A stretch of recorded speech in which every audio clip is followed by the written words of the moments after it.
Welcome back to Chance Encounters. I am so excited for this particular episode, first and foremost, because before we do any other actual game things, we need to level up, because these guys have had a week of training, and it's time to be level 2.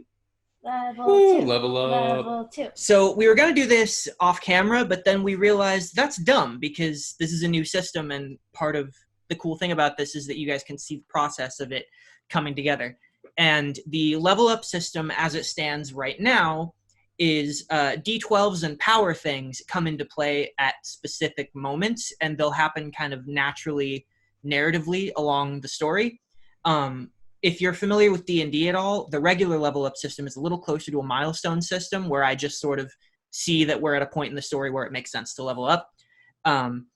So the way that this works is there are point values for different things that you could get and level up. For the time being, I am giving everybody 6 points to level up with, but these points are not the same as the initial points that were allocated to stats and everything like that.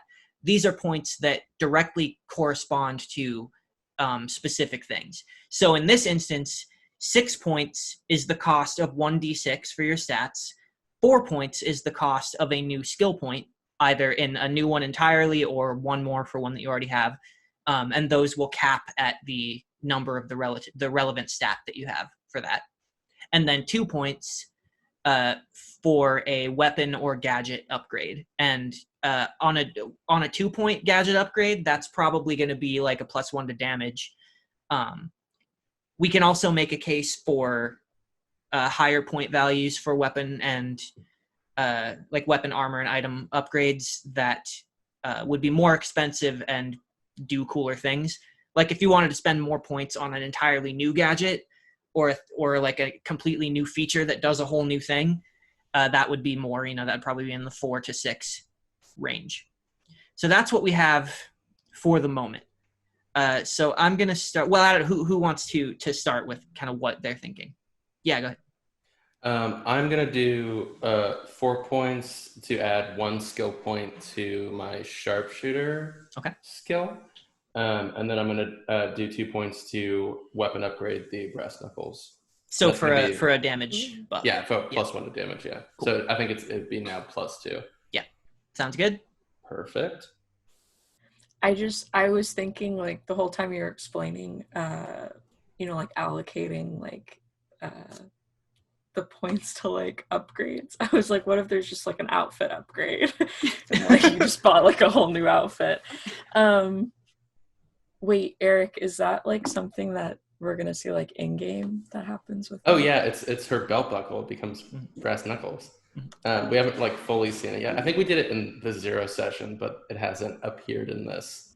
I love that. That's a good question. How many points would it take to get, like, an armor boost? Oh. An armor boost. Yeah, like a defense boost or something. Like make you harder to hit. That is accounted for in your dexterity, basically. For the time being. Or not dexterity, in your agility. Because that's what you're using to not get hit. There are different builds that are more con-based. Characters with invulnerability or, like, beefiness powers. Mm-hmm. They have their D12s can be applied to damage mitigation and stuff like that. So if you were to acquire some sort of piece of armor that has an effect like that, that's something that could happen, but it would have to happen in story. You'd have to seek it out. Okay. That's not something that we can do, like, on a level up, I think. With another item, like I was thinking specifically like Joe's rollerblades, are those types of items that can be upgraded? Like maneuverability items? Yeah, technically I think it would be mobility rather. It would be possible to give your rollerblades like a cool effect of some kind, like a speed boost or something. So I can put like fire at the end of them. Ooh. Or like I mean, in order to justify like spending points on it, it has to have a utility, right? So it should do something. Fire. Yeah. No, I'm kidding. It's like those scooters that when you break, the sparks come out. Yes. I was thinking about, like, upgrading, like, a piece of equipment. Like, I do have that pocket knife. Mm-hmm. Or just, like, adding another weapon. You could spend 4 points to get a new weapon, and the other 2 points to give a +1 damage to your your knife. Still thinking like a D&D person. Well, I was thinking like, I do have like a specialty in like gadgets, right? Yes. But then I was thinking like, would that mean that if I added like a skill in maybe like mechanics, like would that do anything, or would it just be like the same, I guess? Interesting. Well, because it's just like the same with kind of... is the gadgeteering to use them, to make them? It's all both. encompassing? It's all encompassing. Okay. But It's I like think all I think gadgetry is inherently different than mechanical stuff. For example, Wi-Fi, right, is a character in this game that we've only briefly interacted with, but part of her thing is the building of things, of machinery. And so I think the machinery is a little different than gadgetry. So I think if you wanted to do that, that would be a valid skill point to have. Because that's more like, your gadget skills don't necessarily give you the ability to like build a robot, or you know what I mean? But if you're building toward that, I think you have the capability to do that based on the kind of character that you are, if you start putting points toward that. Yeah, that's fair. I guess, Karina, do you want to go before me? Because I need a second. Yeah. I'm definitely gonna take a skill point in perception, because I do be looking and I do be failing when I look. But I'm not sure if I want to upgrade my hunting knife somehow, or just keep those 2 points for the next level up so I have more points next time. You can do that, yeah. Not sure, but I'm definitely taking perception for sure. Oh, you can save, you can like roll over points. Yeah, just make a note of them somewhere on your sheet to roll them over for next time if you want. Oh, that makes things very interesting. If I did put it into my hunting knife, I don't know how it would exactly upgrade it though. That's the only thing.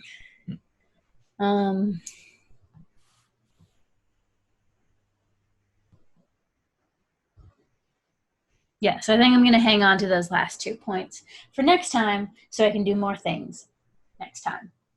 For now. If I decide later, I'll make an announcement later. But so what are you using the 4 points for? To take perception skill point. Okay. Yes. So so remind me, it's 4 points for a skill, right? Yes. Yes. Okay. I'm making stuff up as I go, but the idea of you being who you are, being gadget focused, I think having a gadget skill makes getting new gadget related items cheaper for you. What if you got roller skates that can turn into normal shoes, so you don't have to like spend the time to take them on and off? Mm-hmm. That could be like really a 3 point. It's like a 3 point upgrade. Ooh. About to get some Heelys. But the idea of turning them up like into a new gadget that can elevate you like up walls and stuff for a short time would be like a 4 to 6, depending on what degree, like how much limitation is on it, right? If you want them to stick you to a wall permanently, that's a gadget that would probably take up all these points. That would take up 6. But to do that for like a limited time, to be able to like wall grind for a short period or like magnetically do something like that, you could probably get away with that for 4 or 5. That sounds very cool. Fuck. You guys just made it like 10 times harder. Oh no. That's what I like about this game though. I like the fluidity of coming up with how we want to advance and improve, Yeah, I like the idea of like adding more maneuverability with the skates. Cuz she's good at it. Okay. Okay, so how about she gets a wheel upgrade. Okay. Yeah. How many points would that be, I guess? So, okay, wheel upgrade to maneuver over grass and gravel and stuff. I'll call it a 3 point. 3 points? Okay. Yeah, because I don't think that's quite as big a deal as being able to, like, that's not a super gadget ability, you know, that's like, yeah. That's incredibly useful for you. Yeah. But I think it's worth 3 points. Skate, fast, eat, ass. I do. True. So you've got 3 more to play with or save. I'm going to save them. Okay. Ooh. 3 points saved for next time. And if you are storing points like that, I'm going to say you can use them if you change your mind and want to just spend them after all. If you have them in the bank like that, at any point you can just be like, you know what, I just want to put them here, you know, before we level up. And if you don't use them by then, they will carry over. Okay. Good? So you just have them forever, essentially. Yeah. And so now we get to hit points, which is the last thing that we have to do. Oh, shit. Does anyone have a constitution over 3? Does anyone have a 4 constitution? No. 4 or higher? No. I don't think I do. I definitely don't. Have 3 or less. Okay, so everybody roll 1d6 and re-roll if you get a 1, because nobody likes to get 1.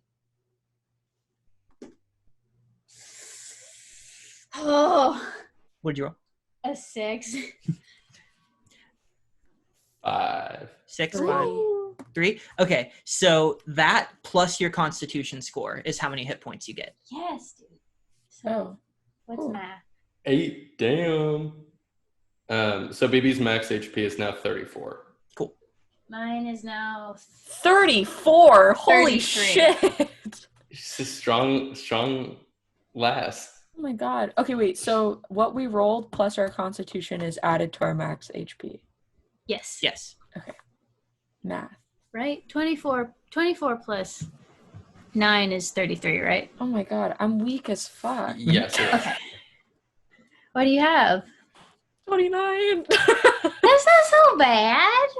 That's close. I was... Fewer hit points and more mobility, like harder to hit, but if you get hit, it's worse. That's a good build. Love a glass cannon. Mm-hmm. Have we done it? I think we've done it. We did the thing. All right. We have leveled up. So that brings us into, if you guys are ready, our recap of the events leading to this point. Yes. So last time, after your first big training session with Pantheon, your squad leader, you were invited to a meeting with Teatro to talk about the sort of intrigue surrounding your guys' placement on Pantheon's team, the larger implication of why Pantheon is here, and what your connection to Dr. Guest might be, why he's always kind of around watching you guys.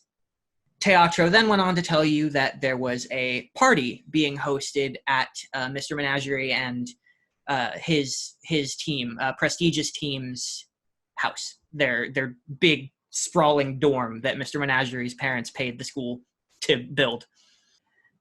Later on, Monarch came to talk to you about this and invite you to this party, where she also made it pretty clear that this was an exclusive thing and that you guys couldn't invite anyone else.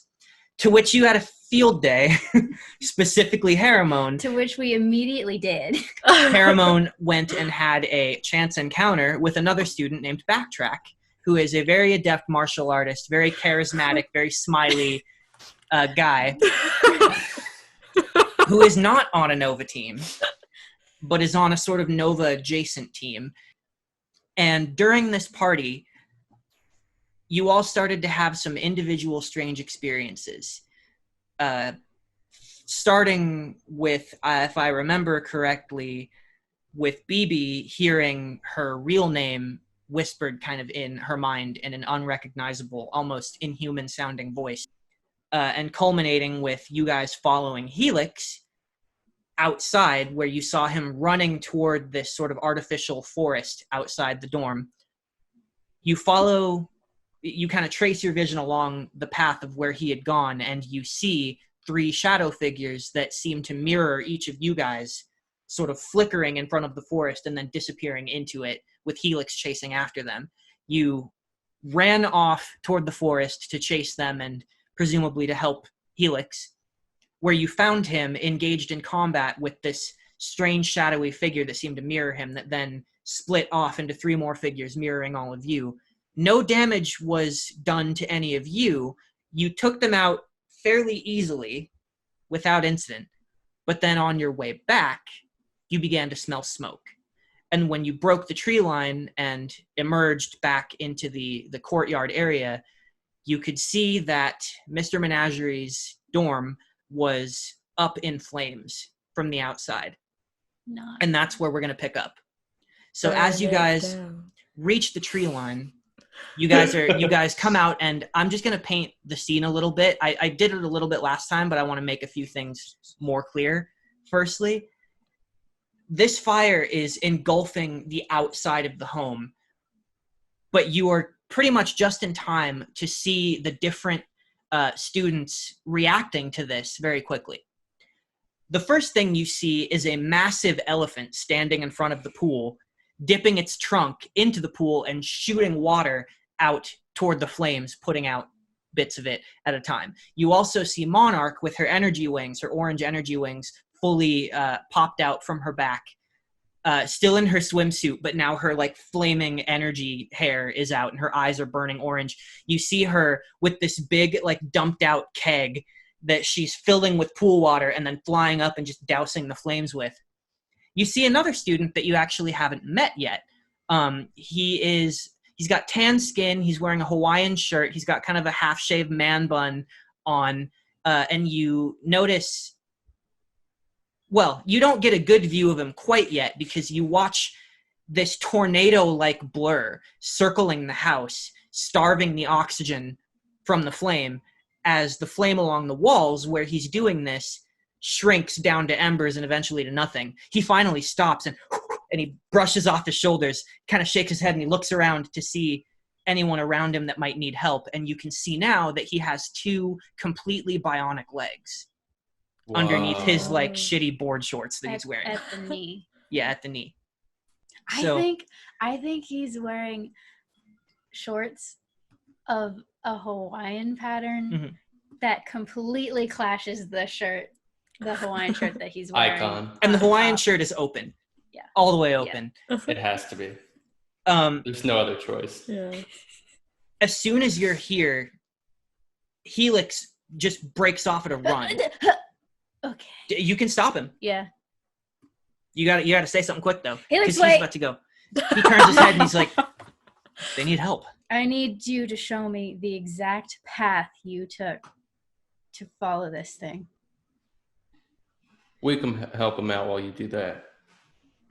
He looks back over at the fire, and it does look like the students largely have it under control. Now it's only the roof that seems to be burning. And it is actual fire. It's not like a message or anything. Like the house is messed up, right? Go ahead and make a perception. Oh my god! Your first new perception roll. Yay! With my new skill.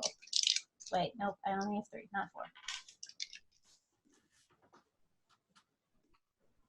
That's 3 out of 3. 3 out of 3? Yeah. So you're looking at this fire, the way that it's dancing and moving, there's something slightly unnatural about it. You can't really put your finger on it. It looks like regular fire. Mm-hmm. I mean, it is fire. It's not discolored or anything like that.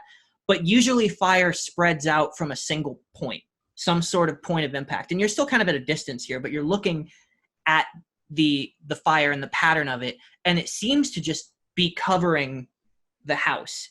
Mm-hmm. You don't see any scorch mark of an impact of somebody lobbing something toward the house, and you don't see one point that is more on fire than any others necessarily, except for, the walls have been largely doused by Rapido's attempts here. But the house is like scorched and burned and stuff. Yeah, it doesn't look completely fucked up is the thing, is that they've got it under control fast enough that it's charred, and there are bits closer to the ceiling that are starting to crumble and cave in, but the walls are intact. Okay. Or maybe they don't need our help. Yeah. Yeah, the roof is burning the hottest and brightest, and you see that the roof is starting to cave in, and if it goes much longer, that fire will cave in the roof and burn the inside.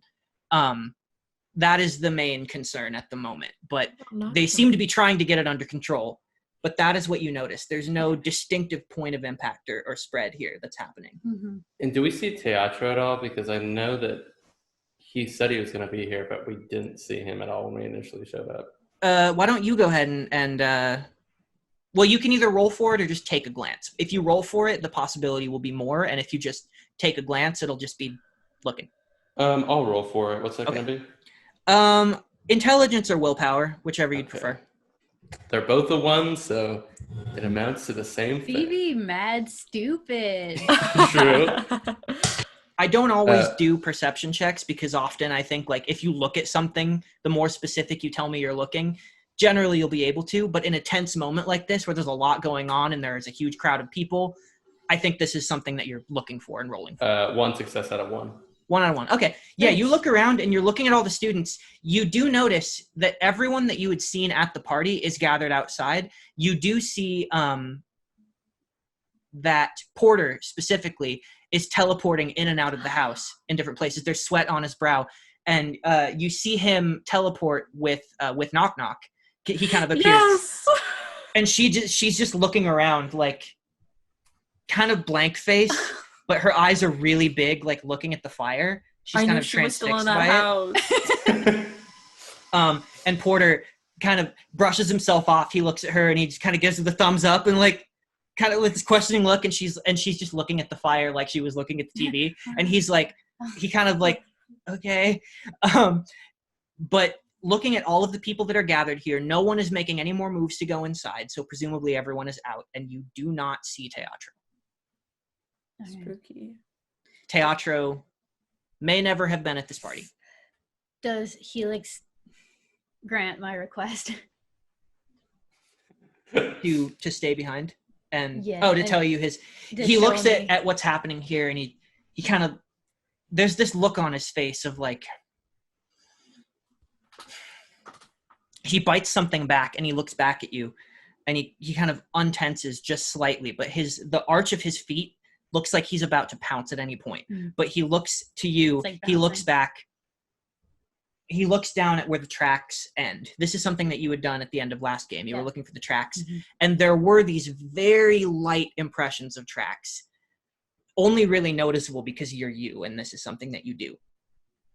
But only a light displacement of the grass is here, and it ends at the tree line. He looks, and he says, I didn't actually see them running from where I initially saw them to the tree line here. I saw them dart around the corner of the house, and I saw something outside the window in the kitchen first. I followed it outside, then only saw it around the corner. I booked it around the corner and then saw it at the tree line. Did you hear anything, like in your head? He looks back toward it, like toward the tree line, and then back to you guys. No. Show me just in case. Huh. He brings you closer to the crowd. Which Haramon is like, you know, that like, yeah. I know, I'm still hoping, but I know. There are no tracks here. Yeah. But as you get to the house is not surrounded by grass. The grasses start here in this area of a forest that was planted here by probably a plant-powered individual.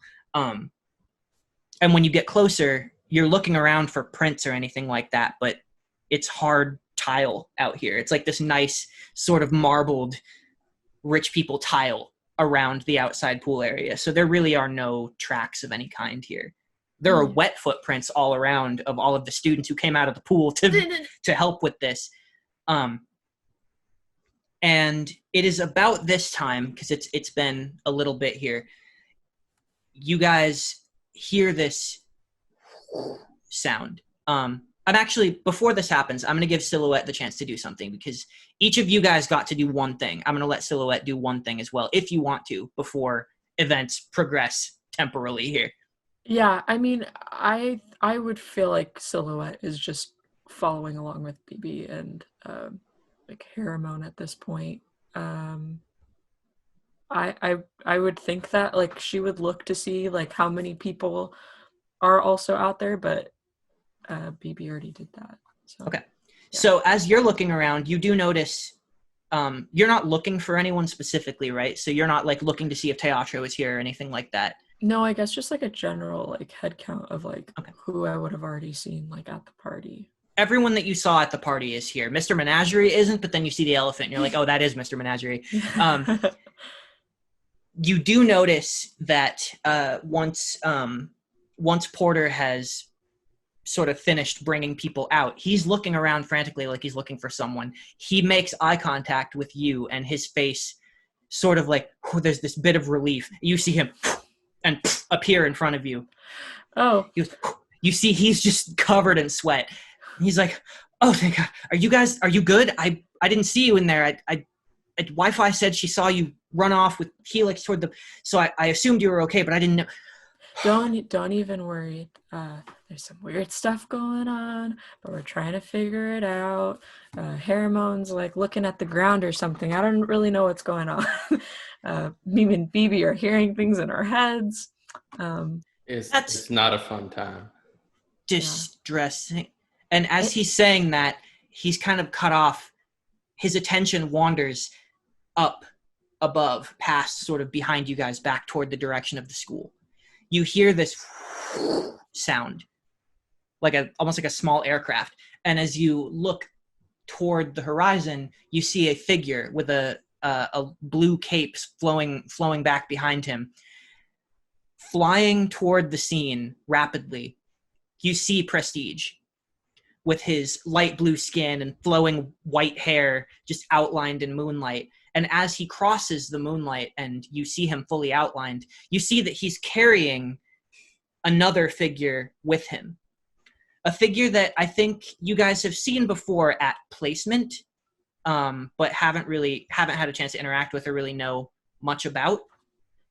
You see him carrying this very tall, very athletic woman with deep blue indigo skin, with bits of like patterned black along her shoulders, legs, and then up into her neck, where you see gills that are currently closed. Her ears are pointed in three places, like fins, like Vaporeon ears. She has no hair, just kind of a black triangle pattern that sort of comes to a point from the back of her neck and then goes up and around there. Her eyes are huge and just like black pools of shining ink. And her costume is this sort of strappy, like one-piece white swimsuit sort of looking material that has this little golden emblem over her chest on one side that is sort of glinting, but you can't really make out the symbol from here. I'm going to leave it up to you guys if any of you know who this hero is. Clearly, she's not a student. You think you know? Yeah. You know who she is? This is Indigo. Yeah. You see Prestige is carrying Indigo. He flies over to the still burning roof. And she looks up to him and she nods. He lets her go. As she's about to land, you see she brings two hands out on either side of you, turns them over, and begins to pull with her fingers outstretched. They're almost these flickering sort of dance-like movements as she seems to be pulling water from thin air. These streams, these ribbons of water start to curl around her. They curl around her feet and slow her fall onto the roof. She then begins to pull these threads of water and like whip them across the remaining flames. You see them, these billows of steam and smoke are pouring up and off of the roof. And in seconds, she has the fire under control. Wow, that's cool. You see the rest of the students begin to sort of calm themselves. You see the huge elephant shape of Mr. Menagerie shrink back down into his regular form. As he's looking around frantically, you see he looks up at the house. He looks at Prestige. Prestige walks up to the students. He lands in the middle of them, and he looks like he's just checking everyone.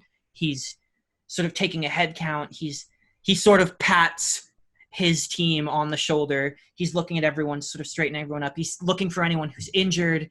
You guys are still maybe a little too far away to be, unless you tell me otherwise. But as this is happening, I think we would have walked up when Porter jumped over to us. I think we would have followed him. I think Harriman would start looking for anyone who's not okay emotionally, and try to give them. I think she would look at Mr. Menagerie first, since this is kind of, I guess, but not really his house. You make eye contact with him? Yeah. He gives you this look. There's this sadness and this shock there. And then as he holds your gaze for a moment, his brows furrow slightly, like he's considering something. And then he very quickly darts his eyes away, back to Prestige. I was going to be nice to him right now. I'm not trying it's to up get to you how you judged interpret by Mr. that. Menagerie. Yeah. Definitely make sure that Helix is okay before she lets him go back to his team, all that good stuff. Yeah, Helix, you see Ivy come up to Helix, and he sort of claps him hard on the shoulder. They move kind of away from you guys, and they're having a conversation together. And you see the other two members of his team are also, QuickTime and Boomerang are both there as well. BB turns to Porter and is like, what in Sam Hale happened here? I don't know. It was bizarre. Those of us who were inside, we didn't even really feel the heat until we started hearing shouting. The fire didn't originate from inside the house as far as we can tell. We didn't even notice it. But we heard people outside starting to yell, and we all started making our way out, and we could see it. The outside of the house was just suddenly engulfed in fire. So we don't know how. The inside is still fine? I mean, more or less. I mean, there's a lot of smoke, I guess, but the walls are pretty charred and messed up. I don't really trust the stability of the roof anymore. Although it looks like Indigo has that one under control. But I have a feeling these guys aren't going to be living here for at least a week. It sucks. It's a cool place. Oh, yeah. Some party. It's at this point that you see Backtrack running up to you as well. The boy! We just left him. Forgot about him. Forgot that he was here. Welcome to our fire party. His shirt is all the way off now. He was enjoying pool time, and he's a little bit wet. It looks like he just got right out of the pool and started helping, and you can't really tell where the line is between sweat and pool water. And his hair, nice. his long red mohawk that he has is just sort of flopped down in his face to one side. His freckles are kind of outlined all over his body. He has freckles. And you can see now he is extremely chiseled and toned individual. He's not quite as he's not quite as bulky as Helix is. He's more he's less kind of slim and athletic, but he is like a carved human being. And you realize in this moment, this is probably not someone you want to fight. Out of marble. I'm going to fight him! But he runs up to you guys. He runs up to you guys, and he flips the water out of his hair. God. And he looks at you, and he's like, "You okay?" Are you? Yeah. I saw you guys running out toward something. I could have sworn that I saw... Oh yeah. I don't really know what I saw. Helix and us fought shadow creatures in the woods. It was great. It's my time. I mean, at first, when I thought I saw you guys. Yeah, running toward the forest, and then they did turn into like us. Then I saw you guys running through the forest, and I thought I was losing my damn mind. Then everything caught on fire, and none of that really mattered anymore. So, perspective and all that, but you're good. Yeah, you're good. I'm fine, a little. Well, I'm sorry if I feel a little bit responsible for you, because I did invite you here in the first place. No, I can take care of myself, but I do appreciate that. This isn't normally how parties go, right? Like, no, not good ones. Not generally, no. No, yeah. I wouldn't say like seeing a version of myself and hearing things in my head usually align with like a good time at a party, but I guess there's a first for everything. I mean, sometimes there is some pyrotechnics, but it's not dangerous, as in people could die, as in people could get engulfed in flame. So, As you guys are speaking, you start to see the mood settle a bit. People start bringing out their phones and calling other people. You also start to see the rest of the squad leaders begin to make their way here. And they get here fast. The response time is pretty quick. Quick Step, of course, gets here first. And they all start to move. Tonatrus arrives as well. Tonatrus arrives on a motorcycle. You see this purple and black, sleek looking but like bulky motorcycle. You hear it first, it's like, and you see just like tearing ass down the street and like screeches to a halt. Tonatrus, he pulls up along. He pulls up along the curb, and you see the kind of landing struts on the motorcycle jut out on their own, securing it in place. He leaps off and runs toward the scene. All of the squad leaders that begin to arrive, all the Nova squad leaders, they all begin to make their way to their respective teams, and they're leading some of them off. But it's around this time that you guys start to hear the sirens. Or rather, you start to notice the sirens getting louder and louder, and you see red and yellow and blue lights just filling the area. And as you look, you see these big squad cars and a fire response truck. Oh, thanks, guys. They all arrive. Super helpful. I mean, this has all been happening really fast. It's like, it's only been a few minutes. I'm just doing a shit. Yeah, but... you see a few squad cars pull up as well. You see the fire response team comes out. They begin inspecting the house. I think Tonatrus, Prestige, and Indigo are the three that really approach them and start speaking to them. Some of the students are being led away. Some of them start doing interviews. But you see the officers that are coming out of the cars are FCS officers, First City Security. They're wearing primarily gray and black with like hints of blue.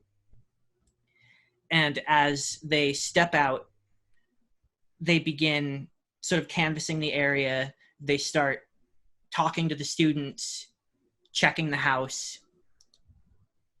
And as you guys are watching this happen, you hear this like woof, this blur of motion between you all. And suddenly Pantheon is standing amongst you. Mom! Welcome to the party. She looks like... That was a weird accent.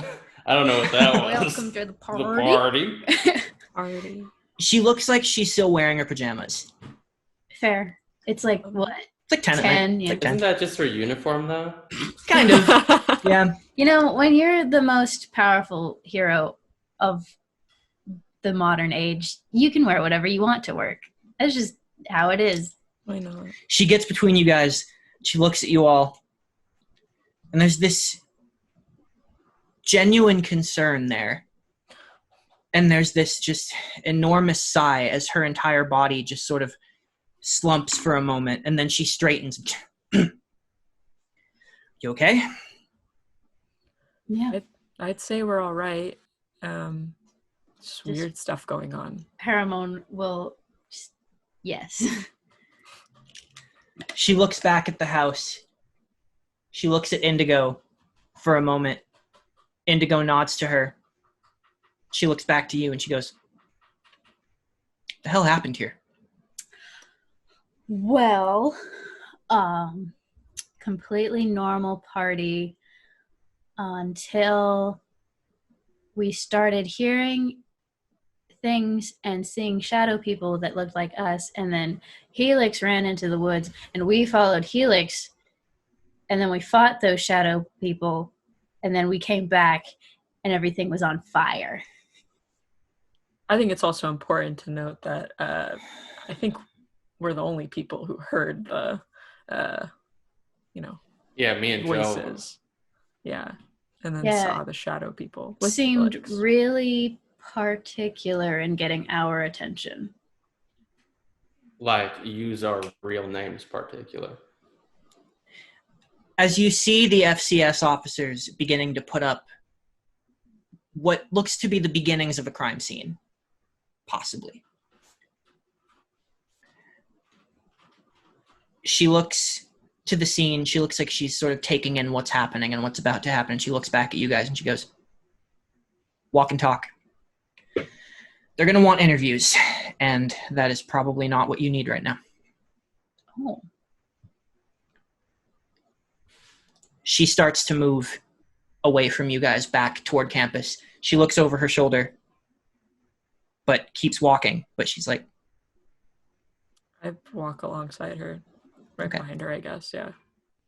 I'll say peace to Backtrack, make sure he's fine, like going home or just being alone, and then follow. Okay.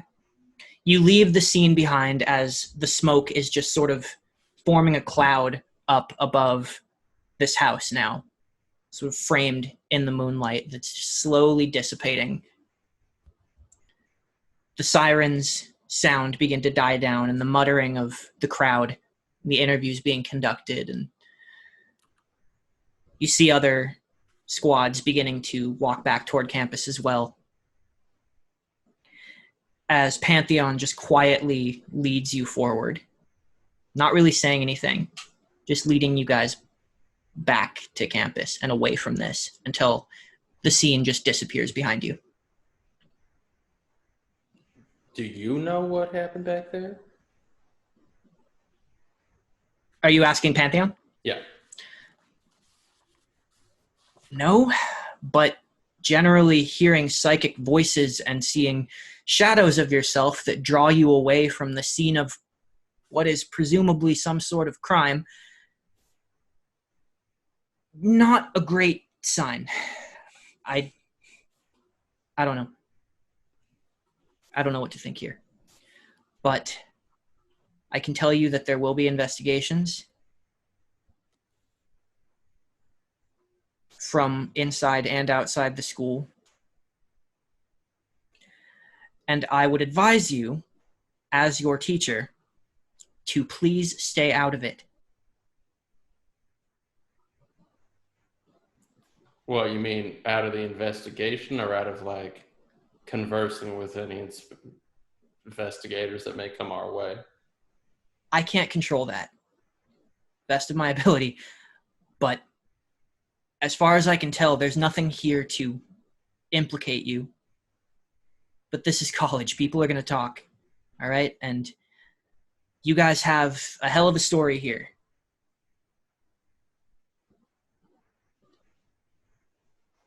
Hopefully, Fortress and the others will be able to mitigate the press response here, or at least help spin it in a less frenzied direction. But for the time being, I would just ask that you refrain from doing anything particularly stupid. Try to trust that Nova and the others will get to the bottom of this. And until you are asked, don't go looking for answers on your own.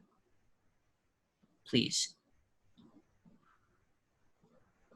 We'll figure this out. I don't know about you guys, but I often feel like all of our instructions boil down to complete non-action. But I see your point. Well, that, and I mean, I am a bit concerned about investigators talking to us, just because we were, it seems like, the only people who were away from the house when And the Helix. fire happened. And Helix, yeah. But why was he the only other one that experienced what we did? She raises her eyebrow. I don't trust that we won't get approached. I don't like the look that Menagerie gave me. So what are we supposed to tell people? You tell people whatever you want. Reputation is a annoying, nebulous concept that ultimately amounts to nothing, but also somehow everything. My approach maybe is not the approach that works for everyone, but it's worked for me quite well, and it's a little thing called not giving a shit. I've been happy to let people think I was dead for 25 years. So, that's just me. But on that subject. I mean, we don't have anything to hide. So we don't have to put in the work of hiding anything. They can't punish us for something we didn't do because we didn't do it, and they'll find that we didn't do it. So. And did I hear you say that Backtrack also saw some of the shadow clones? Mm-hmm. Or did I hear that in your conversation? So at least we have two people to back us up. And you may take some small comfort in the fact that under normal circumstances, yeah, your story would make you sound crazy and or guilty. But we also happen to live in a world where trust fund babies turn into elephants. So nothing is really off the table here. If people don't want to believe you, that's their call. But if you're worried about whether or not I believe you,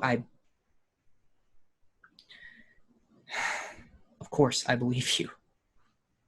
I know you didn't do this, and I know that you couldn't do this, even if you wanted to. But there will be investigations, and there will be questions. I can only do so much to mitigate that, so you need to be ready for that. And on that subject, I think it's about time that the three of you got some sleep. We're not going to get any training calls in the middle of the night. It's Sunday. It's the Lord's Day. Or at least it's going to be Sunday. Tomorrow may prove to be a rather interesting day. We may prove to have an interesting sequence of tomorrows. So, again, I say, try to get a good night's sleep. I'll do what I can here.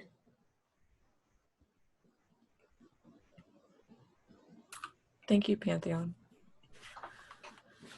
Thank you. Those pajamas are cute. Bed. She sort of crosses her arms and cocks her head and just waits for you guys to disperse. Do we sleep in the same building? That's up to you guys. I think you guys have the option. We didn't, yeah. You didn't actually, but you guys have the option to stay in one dorm, like a condo environment together. Every squad that is chosen is given the option to have like either an off-campus or on-campus little house to yourselves so that you all have your own room in like a little apartment. Essentially, you guys could have like a little 3-bedroom apartment if you wanted to. Oh my god, that's so fucking cute. Or you guys can all stay in different places that you are already staying if you have your own housing arrangements. The roommate aesthetic is just so choice. Yeah. Get to fight about chores. Dishes. Have to talk about putting the sock on the door. Maybe Sorry, go ahead, Natasha. I was just going to say I'm going to make the house in Sims. I think maybe previously to this, we didn't think about taking that option up, but now we start. Okay. After this event, we're like, all right, we're a team now. We might as well. I like that idea a lot. Live together. I kind of like the idea that there's one put aside for you guys that was offered, that was there for you guys to use, and we were all but you guys like... haven't used it. So for the time being, it's just very sparsely furnished. It doesn't really have any of your stuff in it, but you guys can just go right now and just, without telling anyone, just start staying there and like then deal with the paperwork later. That seems very in character for this team. Dude, it's like, I was gonna say, like, first day of moving into like a new place vibes. Just like, just like blankets on the floor, like there are boxes. Oh my God, my brain. This is so great. There are beds. It has beds. Can it be a 4-bedroom so we can have a training room? Or we can just train in the living room and then we that too. fight about it. Yeah. That's better, I think. Or there is a courtyard, like a little outdoor courtyard for that. Or a backyard. I think that makes more sense. Ooh. Yeah. Do we get a pool? So you've got like 3-bedroom, 2-bathroom. 2-bathroom. You got 1 kitchen. Again, everything is very lightly furnished. This place comes with like a couple of chairs. There are beds with blankets and pillows already there, but none of your stuff is here yet, and there's no like flavor to it. First day it's there to be ready house. for you. Yeah. Yep. And there's a little courtyard outside with like a table. Well, so you guys can just go sleep there if you want. Yeah. Let's do it. If the courtyard is like the training area, at least for now, like Pantheon is my mom. So she's Hermone. They're gonna just do drills to work off some of the tension out in the courtyard. Nice. Okay. Look at the stars with my handy dandy astronomy that I do. That kind of thing. Wow. I love her. Okay. So you guys spend the night how you see fit. The next morning you all wake. It's up to you guys kind of how early. But if we hit a certain point in time, something is going to happen. So when do you guys start waking up and gathering together? When does dawn hit? Probably in the 6:30s. Hermone probably doesn't get a lot of sleep, so whenever dawn hits is probably when they get up. Okay. I'll say that as well. Sure. Okay. So you guys wake up, you sort of explore this new area that you guys might potentially just continue staying in the future. Mm-hmm. Maybe have a small meal of some kind. Yeah. Gotta get that brekkie. It's Sunday. Mm-hmm. So there's no one's with squads for official training or anything. Yeah.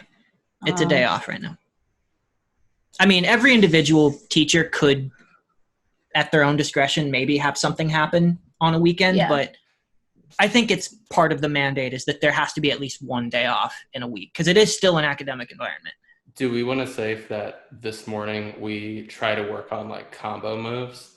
Or like, sure, yeah. Yes. Yeah. You guys can do that. You can start trying to figure out how to do that. Mechanically, I think in-game, what we're going to do is we're just going to call that and you guys can have a turn together to do something. And then on a case-by-case, depending on how it plays out, it'll have different effects and different like ways that we'll roll it. So I think you guys start training on your own and doing drills together and figuring out how to work together. And it's this strangely sort of peaceful vibe that you guys have. And of the three of you, now my best guess here is that Silhouette is the one who it dawns on. It's a team, it's happening. Like, oh, hell yeah. And you take this moment, Silhouette, and you notice, like, you look at your two teammates sparring together and working out some sort of move. You sort of are kind of sore from an attempt to, like, throw you or something like that. And you just watch this moment as the sun is coming up. These two people who might be your friends. Oh man. Oh man. Ooh. That's a lot. And you're really hitting all the emotional corners today. Friendship, really hot guys. Yeah. And after a couple hours of this, you guys realize there's no food in this fridge. Nope. And if you want to eat, you need to go somewhere or order something. You can order something for delivery here if you want to do that too. I think also Haramon low-key puts Silhouette through the ringer because like Silhouette is the least like martial adept of them all. So they're like, we gotta get you gotta learn some things. So they try to start teach her. I like that just because like I feel like Silhouette is very like, I feel like with all like the students and stuff, she has this sort of like, oh my god, like it's just like there's always like an immediate pedestal of like, look at this person and like their powers. So like I feel like Silhouette, whether she may like outwardly say it or not, like definitely does like view Haramon as this like other like cool like friend. Yeah, same with like BB too. We're especially all because she's so like spunky. Yeah, basically. We're awkward sad girls. Yes. As you're taking this in, Silhouette, as you're sitting down, you kind of have a drink of water, and you feel your phone buzz. Oh yeah, I forgot we have phones. Oh no. Okay. And the ringtone. After a moment, each of you also feels that as well. In my head, it is the Kim Possible ringtone. Yeah. What's the sitch? Yeah. It is a message from Pantheon, and she tells you you're wanted at the administrative office. Oh no. Oh no. In an hour. It's about 10 o'clock at this point. Oh god. So if you guys haven't eaten yet, you have 1 hour to like get some food and head there. After training, smoothie and protein bar. Yep. She also says, I'll meet you there. Oh, okay. Fortress is going to use her brain powers to tell if we're lying. It's a good thing we don't have to lie. Yeah, that's true. Was that in character for you?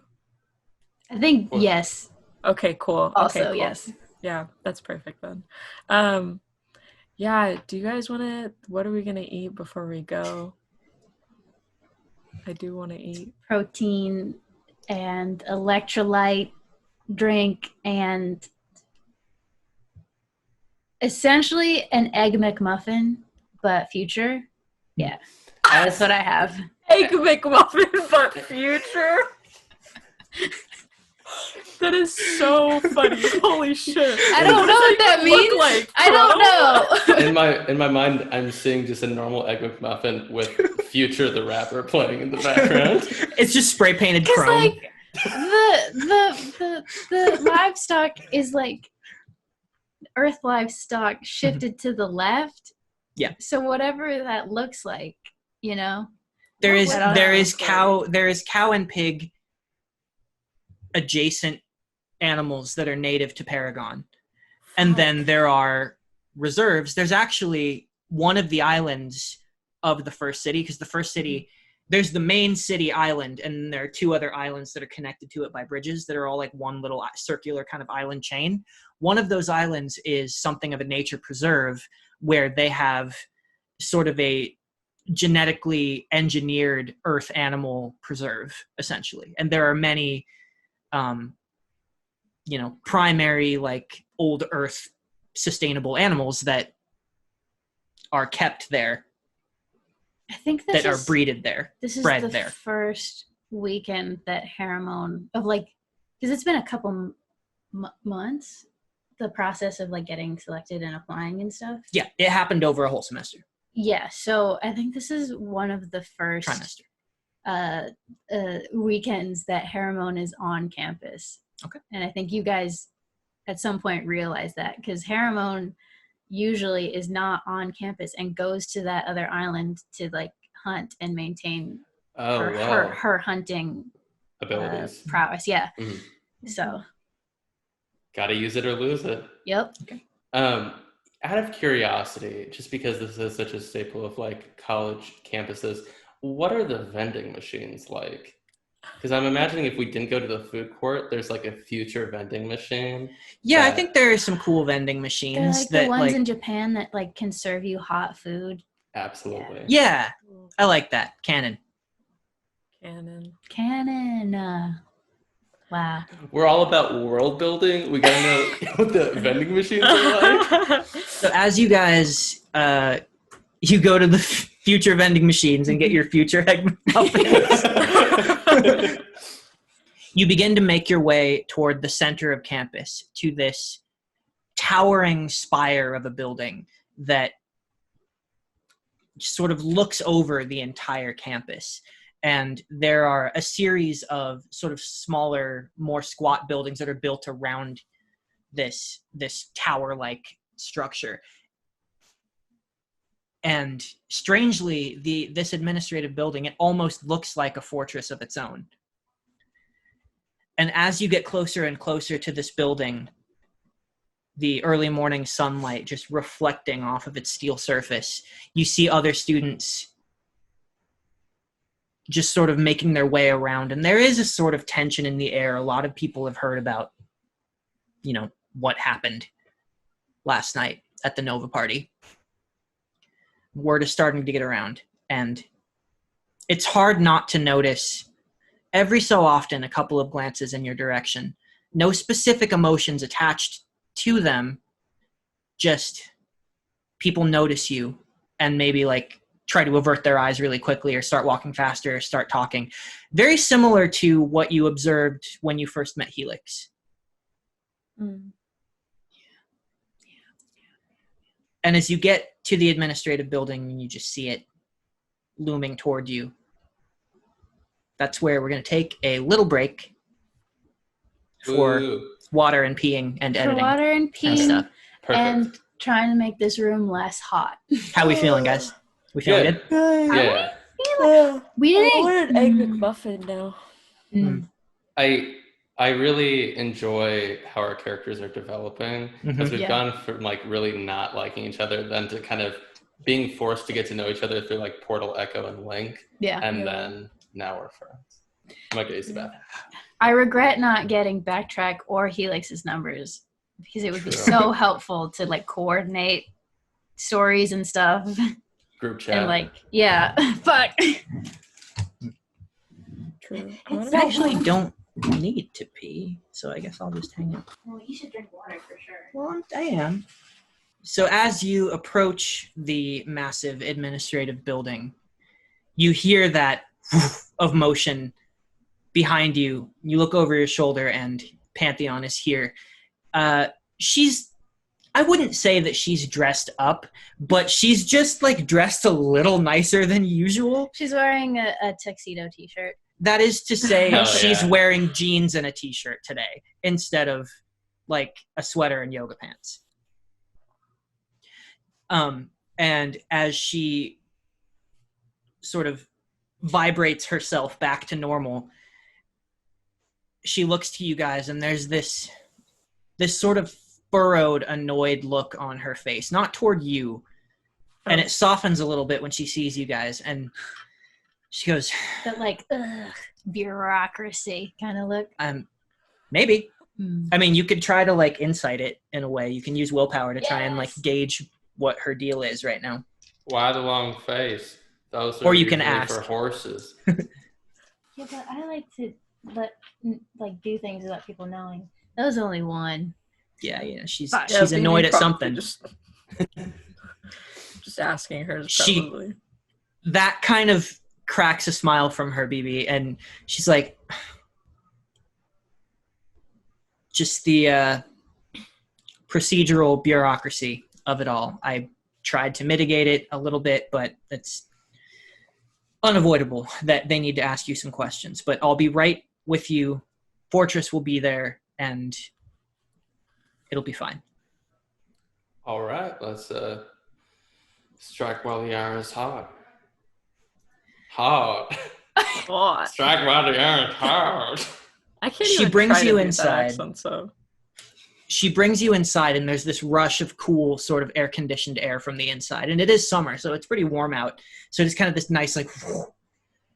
And you look at this well-furnished lobby with hallways leading off in different directions to other administrative buildings. There are people walking around with files, and there's somebody behind the desk. Pantheon almost doesn't even acknowledge the people at the desk. She just sort of, like, clears her throat a little bit, and the person at the desk looks up and, like, sees her and nods to her immediately, and she's like... And she brings you guys to the elevator. And there's just the long, well, maybe not that long. I don't think Fortress's office would be like the highest floor, but it feels longer because it's just this silent, tense elevator ride. And as the doors open, you step back out into a smaller sort of waiting room, and Pantheon approaches the desk and begins speaking to the clerk. And then she looks back to you guys and she kind of gestures for you guys to follow. Follow, yeah. She walks you down the hall to a door upon which a silver plaque reads Fortress Headmistress. And she knocks lightly on the door. And you hear from within Fortress's voice, "One moment, please." And there's some sort of muffled sounds, but you figure there might be some soundproofing here to keep privacy, and you can't really hear who's speaking or what's being discussed, but you hear kind of a chair scoot as someone gets up. You guys step back as the door opens, and out steps a figure that you guys have not interacted with yet. He's about maybe 5'9", 5'10". He's wearing a dark blue sort of long sleeve shirt, tucked into a belt with like well-fitted jeans, simple black shoes. He has like jet black hair that's slicked back to his head. And he is like, he's not like a big, bulky, Helix figure. Again, Helix is my standard for how buff people are, because Helix is buff, and then Ivy is like a bulk machine where he's just huge and he looks like he can knock over a wall. This guy looks like he got in shape to be in a movie. You know what I mean? Like this is like a handsome Disney prince looking guy. But as he opens the door, the look on his face is this sort of grim neutrality. He puts his thumbs in his pockets.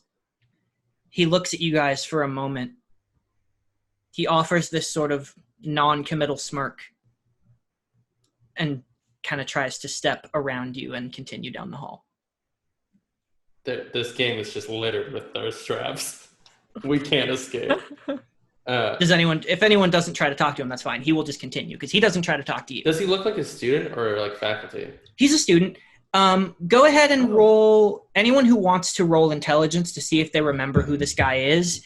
It's not going to be a very high DC just because you guys have had I think it actually might be harder for you, BB, because you did all your training, your evaluations separately, so you might not necessarily know who everyone is. You would remember if you remembered, it would be from the day that everyone was sorted. But that's a lot of kids to remember a face and a name from a picture. And there's a lot of stuff happening, so I won't roll. So I think these two would have a higher chance. For some reason, I super know who he is because I got 3 out of 2. I got 2 out of 3. Okay, so both of you remember this guy strangely more out of the fact that he wasn't at the party. Mm. And when you think back to people who were not at the party, like he does stand out because he is a Nova member. He is a Nova squad member. He is on Combio's team with Knock Knock. And you remember that his name is Poltergeist.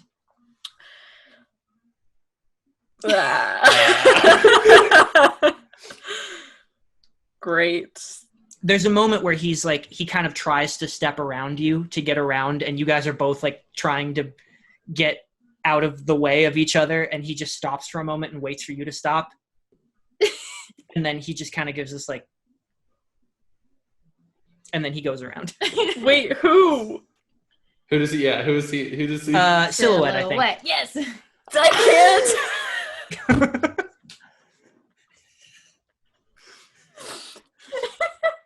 Silhouette doesn't say anything. Silhouette's just kind of like, is it one of those things where it's like, sorry, like, I'm in your way? Is it that what's happening? He doesn't say anything, but if you do. Meet cute ass bullshit. I'm trying so hard not to, like, what would Silhouette do? But then my insides are just like, sorry. Yeah. Do you say sorry? That's kind of good. Yeah. Silhouette's just like, oh, like, sorry. And just, like, doesn't, like, no, you know what? Silhouette continues eye contact. But she just says sorry and then, like, moves out of the way. He just kind of waits. And he just kind of blinks once. He goes, it's good. She's making aggressive eye contact, but she's also going. You see before he starts walking, you see he kind of scratches at the top side of his wrist for a moment and then readjusts his shirt. And then continues walking. That literally wasn't necessary. And he disappears around the hall. The door is left open. You hear Fortress. You hear Fortress say, "Please come in." Oh, Mama. I love her so much. Go in. Very, very excited just to look at her, honestly. You guys step inside this very spacious office. There are 3 chairs put aside in front of the desk, not 4. Pantheon stays standing, and as you step inside, you see Fortress, who is currently not wearing her super outfit. Her hair is up in a bun. She's got like a white collared shirt with a tie on, and she's wearing like a dark blue blazer. And she stands to welcome you guys and then sits back down. And as you guys walk in, you hear the door gently close. And as you look back, you see another figure in the room that you don't recognize. You see a woman who is maybe 5'7", with dark brown curly hair that is pulled back into like a wide ponytail that is tucked into the kind of popped collar of this tan long overcoat, kind of trench coat that she's wearing over slacks and a simple collared shirt. She has slightly pointed features, very hard, dark eyes, and you notice a thin, dark scar across the bridge of her nose. She's maybe in her early 40s. And as the door closes, you see that Fortress is about to speak, but this woman speaks first. And as she finishes closing the door and steps around in front of you, Pantheon immediately crosses her arms and is just like eyes locked on this person. And this lady reaches inside her coat and she says, "I'm sorry for all the pomp and circumstance. I'm Detective Asher. I'm just here to ask you a few questions. No big deal." And she unfolds a badge that she pulls out from her coat pocket, her inside coat pocket. And you see on the badge a picture of her. You also see that it says the initials AID. I'm going to say that BB knows exactly what AID is. Yeah. I don't think you have much of a chance, but you could roll for it, and What? I think Silhouette could roll for it. I think Silhouette would probably know this. It's not a term that people don't know. Are we intelligence? Yeah. The true question is, did I pay attention when I was looking? and researching the laws of the land. That's 2. Oh, fuck. No, She knows. I thought one of them was a 6. Oh, yeah, that is 2. Sorry. What'd you get? I got 4 out of 3. Nice. Yo. Nice. So I'm going to say all of you recognize that AID stands for Allied Investigations Division. It's the feds. And BB specifically, out of the 3 of you, you know a little bit more. Immediately, like, the idea of the FBI is here, basically. Normally, this would be an FCS, a First City security matter, or something just handled internally. Something pings in your mind because this is what you grew up around. You've probably met AID agents before. Okay. And, like, they're not necessarily all bad people or all good people or anything like that. They're just people. And there's nothing in your mind necessarily, unless it's personal to you, that, like, something rings like, oh, scary.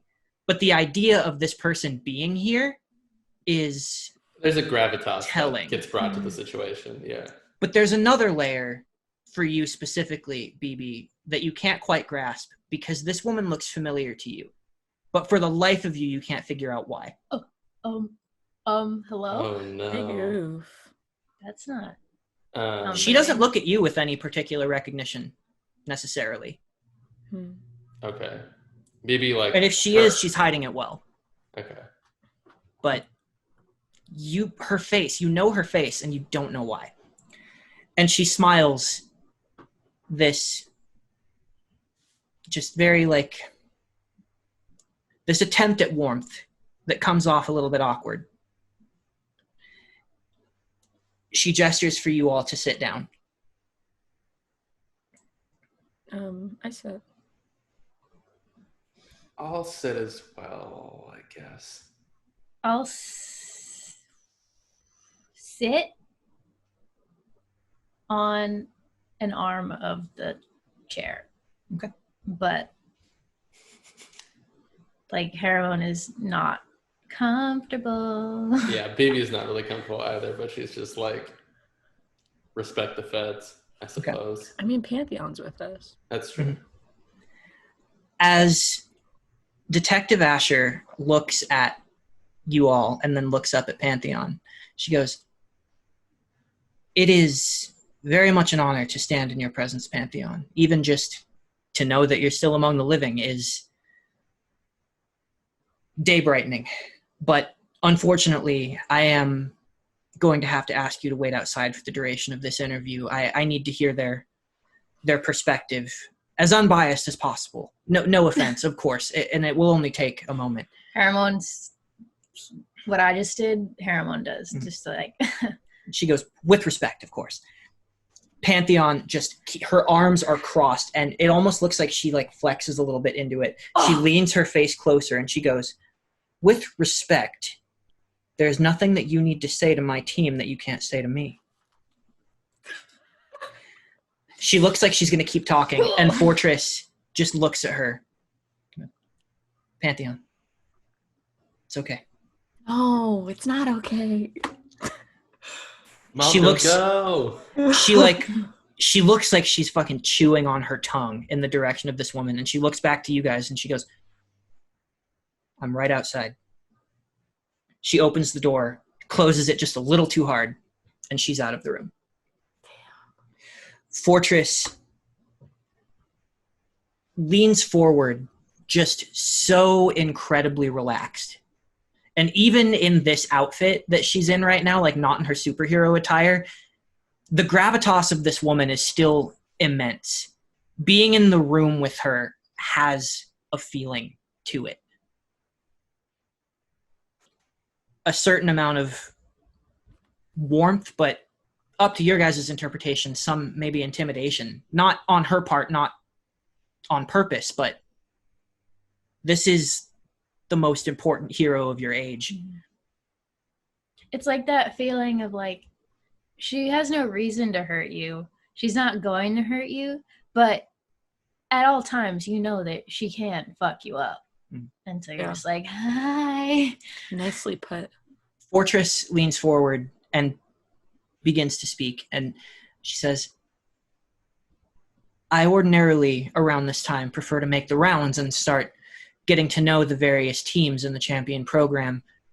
Obviously, these are not the circumstances that I would have wanted to officially meet you all for the first time. Before any interviews begin, I just want to check in with you all and see, make sure that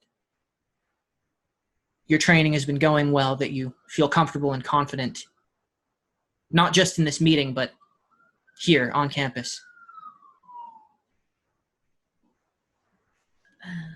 Well, it's kind of hard to feel comfortable when just like mysteries seem to be popping up left, right, and center. But I'm proud to be a part of this team. It's good to hear. It's been a interesting adjustment to life here than in comparison to life at home. I'm still sort of figuring out what the priorities of First City and Alma are, how things work and why they work that they do. So I'm sure this meeting will be just as insightful to me as it is to you. She smiles a bit in this very easy, tension-breaking smile that she has. And she closes her eyes for a moment and shakes her head and opens them again, and she says, "Forgive me, I need to make one thing very clear. I'm sure you're all aware of my empathic abilities. And while I can't prove to you what I'm about to say, I want to assure you that I will not use these powers on any student without their consent. Nor do I have any intention of offering that option now. This isn't about that. No one is here to judge you or accuse you of anything. We simply need to hear your recounting of events from last night." At this point, she looks back to Silhouette, knowing that she kind of interrupted if you were going to say something. Oh, yeah. I've never had anything better than what I have right now at this school. Pantheon is more than I could have ever asked for, and so are the two people sitting right next to me. I am going to lose my mind. That reaction image of the cat that's screaming but hearts are coming out. Yeah. That's how I'm feeling right now. I'm glad. Fortress smiles this wide, almost goofy smile. You can see out the window behind her. And she has the wall behind her is this really cool, like tinted reflective steel. And as you say this, she hits a button on her desk, and you see that the wall sort of fades in color and becomes the texture of glass. And you can see the entire campus sprawling out behind her, outlined in morning sunlight. Yo.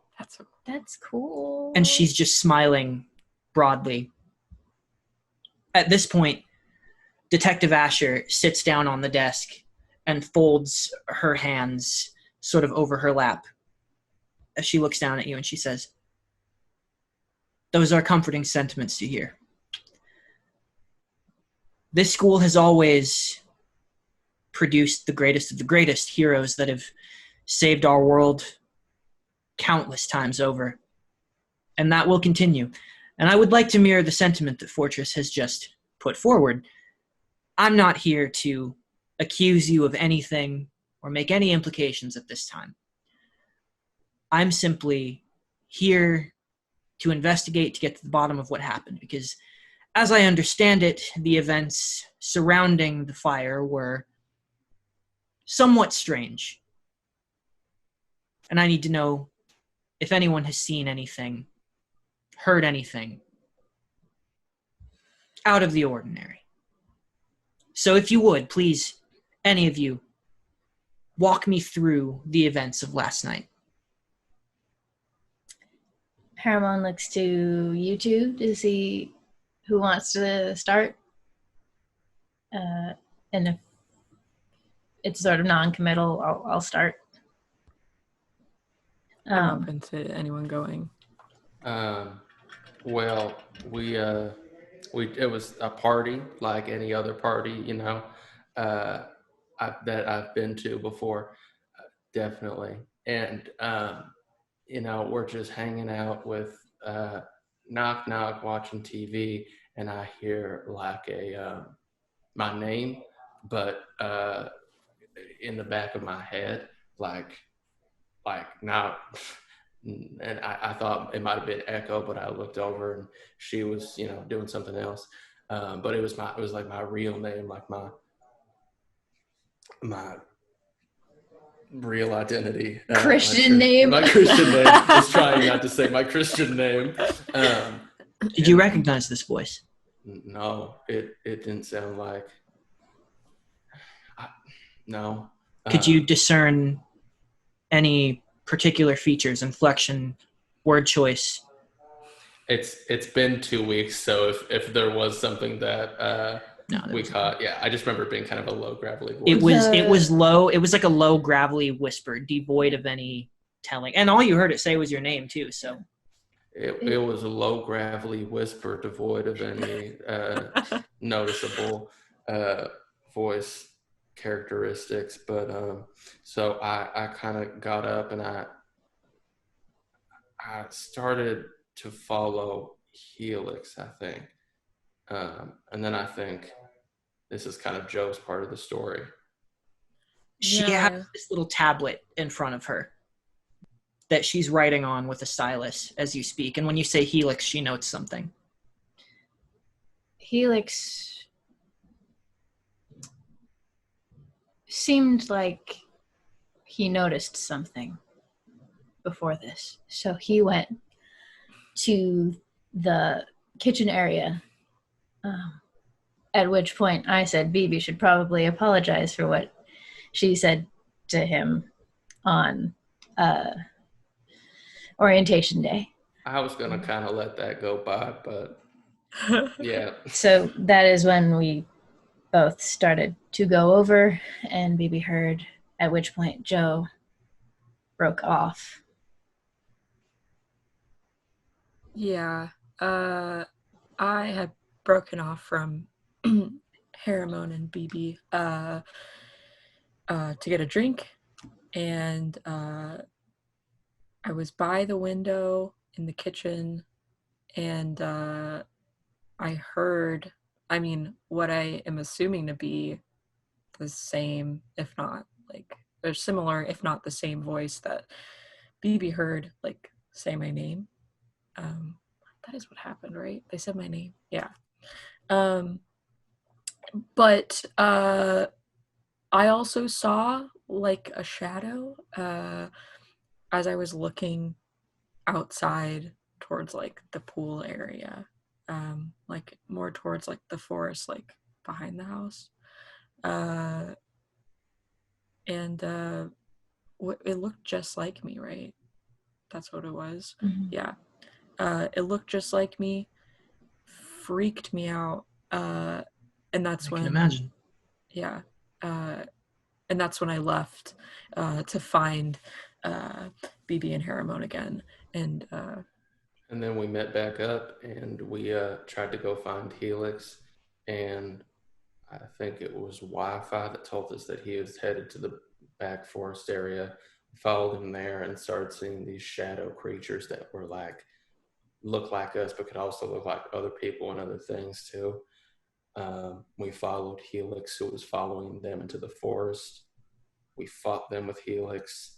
They just kind of disintegrated, and then we came back and the house was on fire. It seemed, I don't want to read too much into it, but we didn't sustain any damage from that fight. They didn't seem like they were trying hard to hurt us. Well, from what I hear, you're fairly adept fighters. But you can tell when something is trying to kill you. And it did not seem like that was not their intention at drawing us into the forest. Maybe I am reading too much into it, but the fact that not a lot of resistance was put up is a little strange. And when we came to find the house on fire, it didn't look like normal. It looked like normal fire, but it didn't seem to behave like normal fire. It didn't look like any sort of naturally caused accidental fire.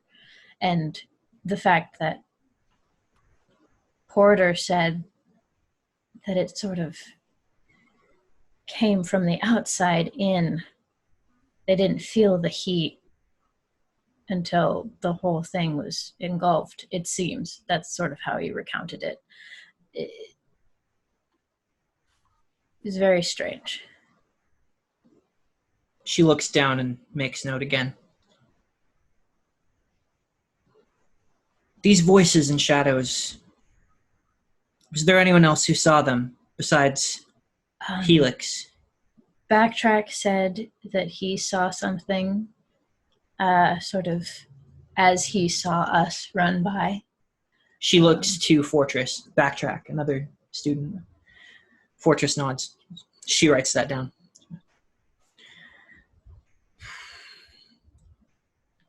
Did you see anything else? Any people that weren't immediately present? Anyone who shouldn't have been there? I will say that this isn't necessarily what you were asking, but we were invited by Teatro, and he didn't end up being at the party. At least we didn't see him. Hermon makes sort of like a sort of face when BB says that.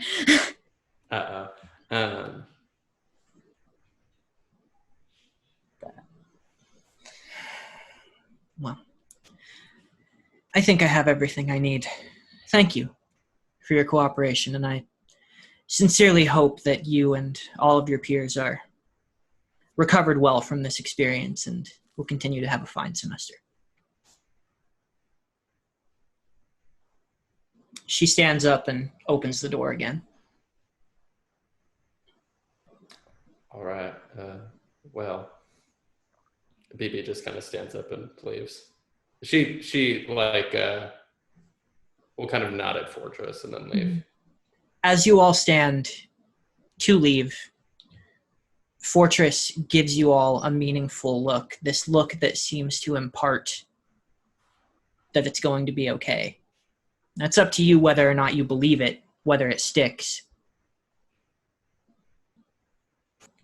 No. Yeah. Things don't feel like they're going to be okay. I think Hermon waits till they're like in a semi-private part of the campus. Do we catch Pantheon on the way? Yeah, you step outside and Pantheon is literally pacing back and forth outside the door. And you open the door and she stops and she looks at you. I love my mom. My jaw just popped and it really hurt. Are you okay? Oh no. Yeah, I'm good. Oh, it was just... Do I take a break really quick? Nah, I'm good. Okay. It's just whoa, where did that come from? Do you have TMJ or whatever it's called? No. Pantheon's jaw is clenched to hell. And she unhinges a little bit when she sees you all come out. And she goes, "Everything all right?" Yeah. They just asked us a bunch of questions and we told them the truth. Good. She starts walking you down and kind of away from the hallway, and then she stops and she's like, "I'd actually like to stay and have a few words with Fortress. No training today. You're free to go." Oh. All right. Do we want to listen in? Ooh. I mean, you could go invisible. That's scary. What if I get caught? She's walking away. You'll get arrested Oh, wait, and but taken it's in by like Alma. Isn't it like a soundproof room? Yeah. I thought you were saying that you were about to get invisible and follow her in there. I was like, That would have been wild. Oh, Yeah, shit, been. no. Okay. She walks away from you guys and closes the door behind her, leaving you guys in this hallway.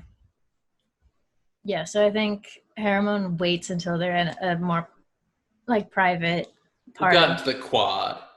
Yeah, of the campus. Before they turn to Silhouette and is like, I don't think I understand you.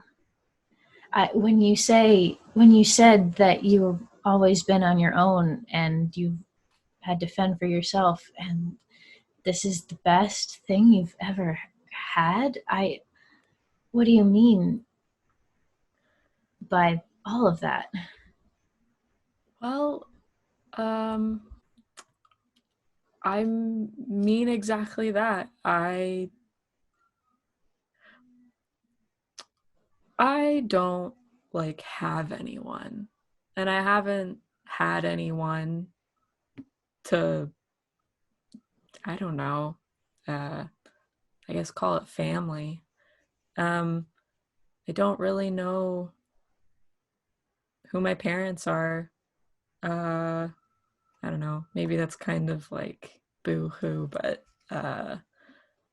yeah, I've never really like had a solid thing, and you guys have kind of, I don't know, you guys are kind of that right now, so it's nice. Yeah, I don't really know like where I'm from, and I've kind of just like grown up. I mean, like I know where I'm from, like the city, right? That's just like where I've grown up, and I've just kind of been like passed along from like person to person in the city. But I've always had to like kind of grow up by myself. So, having someone like Pantheon finally teach me like a parent would, it's kind of incredible.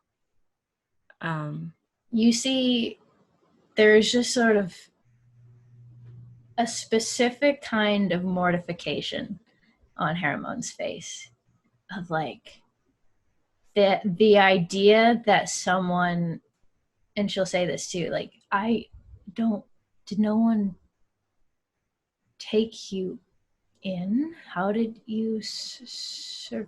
I don't understand how you could be left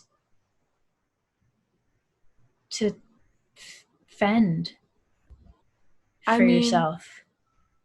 There were always like foster homes, and people in the community always did the best they could to like help, but nothing ever stuck. I've had, people try to be the maternal figure or the paternal figure, and it just went from home to home, and like as soon as I could and I was old enough, I just tried to provide for myself wherever I could until I was able to come here, obviously. That kind of like what's the word? The resources that this school provides are pretty helpful. So there's just like you can see the gears trying to like make connections to things that are familiar, but there's not a lot is clicking. And so well, I think Harriman just goes a little quiet. Well, I can't say that I've felt the exact same, but I know the general idea of where you're coming from, and I'm glad to be here and with my team, and to now have a place that we all call home. Yeah, me too. You guys have now stepped out into the sort of quad area around the administrative building back, because you're kind of in the center of campus. This is kind of the dead center of campus. And it's getting closer to noon now, so it's kind of a buzz with students who are running around. There are different classrooms around here as well, so there's a lot of activity. It is a huge crowd all around you that you're kind of moving toward. I mean, not necessarily taking classes, but people have free time. They're busy around here. So that is true that it would be a little more dead than usual, but this is the center of campus, so it is bustling. And as you are having this conversation and it starts to die down, Silhouette, you feel in your pocket, your phone starts to buzz. But quickly you realize this isn't the same buzz that it usually is when you get like a text notification. It's vibrating hard and sustained. Okay, I check my phone. You open it up, you look at it, and it's a screen that you haven't seen before. It's just a black screen with text that is typing on it. Why? And it says, Hacked. Watch closely. It simply says, watch closely. That screen disappears, and your regular phone screen is back up with all of your various apps and things that you usually have, but it looks as though your phone is taken over. Someone else is controlling it somehow. And your web browser opens. You see it's directed to a specific place. You're taken to a local news site, a fairly reputable one, but a local, it's not just like some wild like conspiracy theory paper. It's the actual news of an area nearby in the first city. The First City Times. Yeah, but it's not actually that nearby. Local. The article is from local as in its first city, but it's a more rural area, more like outside the city. Maybe more like to the south of where you are. The article is dated 6 months ago. And it says, bizarre house file. God, I can't speak. It says, the title of the article says, bizarre house fire baffles FCS. Geez. And there's an article to follow, but you're left on this screen. Why? What's happening? My phone. This is super weird. I don't know. Like, I think I kind of like hit the phone. It's fine. Yeah. It's not doing anything anymore. You're just on this webpage. Yeah. And I just kind of like bring them closer and I show them like the webpage. I was like, my phone just like went to this. Like my phone just opened the browser and went to this page. And before that it said, look closely. Like, whoa. Can we read the article? Yeah, what does the article say? So you read this article, and it is actually, I'm going to say it wasn't south. It was more north of here. It's an area, a more sort of suburban, near a rural, more farming sort of area. Closer to the Legends Institute? Yeah, it would be closer to there. Not particularly near it, but more in that direction. Oh, we're fuzzy. I'll wait for it to refocus. There we go. You read about how the local authorities were investigating this bizarre house fire, this just suburban home and a family who was caught inside. The fire in the investigation had no discernible impact point, no discernible source of the fire, and it seemed to have started from the outside. The family didn't even realize that the place was on fire before it was too late and the place caved in around them and they were killed. Well, that explains why AID is here. Are there any other articles about this event?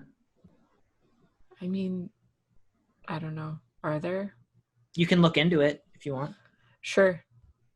I look at related searches. You look at related articles, and you do find a few. Like it's a deep dive. You have to, but you have a specific date that this happened, so you're able to see like it didn't really make it to this area. It's not like a big city problem, but there are like a couple of local news sources just from that area that covered this story. Mm-hmm. There's not a lot of information about the family who died. You notice that there aren't really any names that are given for them. I was gonna say, like, I wanted to look around and see, like, if there are any students who are like, hey, it's me, or something. Go ahead and make perception. But also, like, there are a bunch of students around us, aren't there? It is a big crowd, yeah. Which Hey, one's I'm perception hacking again? you. Yeah. Intelligence or willpower can probably cover it. Ooh, intelligence. Yeah. I got no willpower. 2 out of 3. Yeah, you're looking around for anybody. You see people who are on their phones. You see people sitting at benches with their laptops. You see crowds, but you don't see anyone specific. I mean, it could be anybody. It could be anything. It might not even been anyone around here. You have no idea. Fuck. Where the fuck is Teatro? Is your phone doing anything else? I mean, I don't think so. Yeah. Fuck. That sucks. I'm gonna save the article. Okay. Yeah. Maybe print it out once we get back to our pad and just start plastering it on the wall like I'm some crazed Like your teatro. investigator. Yeah, like I'm a teatro. Do you guys file it today at all that you are staying there? And start to move your stuff there? I was actually going to say, if you didn't have anything else that we were doing, I figured that we would file and then maybe go try to find furniture. Because you were already in the administrative building, so you could have done that before you walked out here. Oh, yeah. Yeah, we did that, definitely. Okay. Okay. So it's on record that you guys stay there. So you guys are now heading back to your place, presumably? We gotta put some furniture in it. Yep. Okay. Move Bunk beds. So A as you guys are doing this, you work for a little while, maybe for an hour before there's a knock at your door. Foley. I'll go. Come in. You open it and you see that Backtrack is there. Oh. He has come to your home. How did he know where we live? We haven't lived there. That is the question. But he's here. I'll say that. How do you know where we live when we haven't lived here yet? I kind of like look behind me. I'm training under the world's second greatest detective. That's fair. Did you want to come in? Stalker. Sure, but I was also hoping you guys might come out at some point. Here, do you mind? And he walks in, and he sits down on the couch, and he like sprawls out, and he puts his hands behind his head, and he's like, "So, loving the place, first of all. Really good to see you guys bunking down. But if I may just get right to business, I would really, really love to break some more rules with you guys tonight." What do you mean by that? Oh, God. So here's the thing. They're setting up a real pretty little police line out there around the place. And there's a lot of talk going on. Some people are pointing fingers at you. I have done my best to negate that to the best of my ability. Myself and a couple of others, we saw some weird things that night. And I don't think the prevailing sentiment is against you here. But that being said, you guys ran off with Helix, and there's weird buzz around you guys already, so there's a connection, and it's weird, but I think we show him the article. Oh, Ooh. yeah. Oh, yeah. Ooh, yeah. Oh my god. Good. Yes. That is interesting. Yeah. Did you find any other similar events in the last, 6 months? No, right? We didn't find anything. No, there's just that. But I mean, it was also just weird how I got to this page. This wasn't something I looked out. I think my phone was hacked. And Your phone was hacked? yeah, which is saying a lot. Aren't you yeah, exactly. That's why the it's resident saying a lot. Gadgetron of this campus? Gadgetron! Is that what people are saying? No, no, that's what I'm kidding. saying. Well, I mean, like, sure, but yeah, it said my phone vibrated a lot, and then my screen was black, and it said, "Look closely." So I did, and it was this article. Well, somebody's trying to help you clear your name, I guess. But we can't even find the name of the family that was in the house. Curiouser and curiouser. All the more reason why I would like to offer my services this fine evening. If I may make my pitch here, my power is... I don't really have a good word for it. Some people like to say retrocognition, but I can walk into a space and expand my vision backwards, so to speak, to see events that have happened there. Generally speaking, I can only look back about 24 hours without hurting myself. I can try to stretch past that, and I'm learning to control that to get better at it. But for the time being, safely, I can only go about a day. Lucky for us, we only need to go, a few hours back. I'm hoping that I'll be able to see someone that was there, whoever started this fire. I don't know. I might be able to see something that no one else can. It wouldn't exactly be admissible, but I could give Fortress consent to, read my vibes and all that good stuff. And besides, I mean, you're building insane gadgets and shooting lasers out of your fingers and fighting dinosaurs in your spare time. So I think... Oh, that one's gotten around already. I'd say, crossing a little crime scene tape is beneath you, especially for one with your particular talents. And he looks to Silhouette and he winks. What the fuck does that mean? You can go invisible. I know, but like... Silhouette's just getting mad game this episode. So he leans back and he kind of kicks his feet up on the table and he goes, "Up to you guys. I might just go either way, but I thought you might want a piece of the action." I mean, your power is helpful, but you didn't give the pitch shirtless. But you have a point, but you put your feet on the table.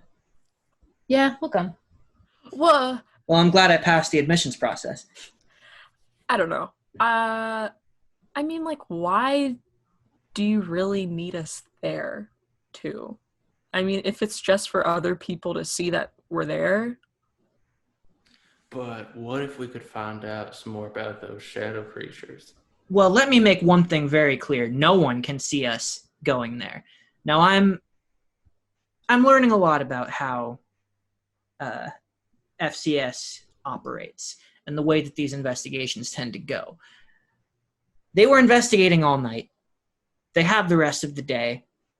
They're watching it in shifts, but the security is not terribly big, and I think my best guesstimation is that Fortress and the other Nova members, the other squad leaders in their entirety, are doing their best to mitigate the FCS presence. But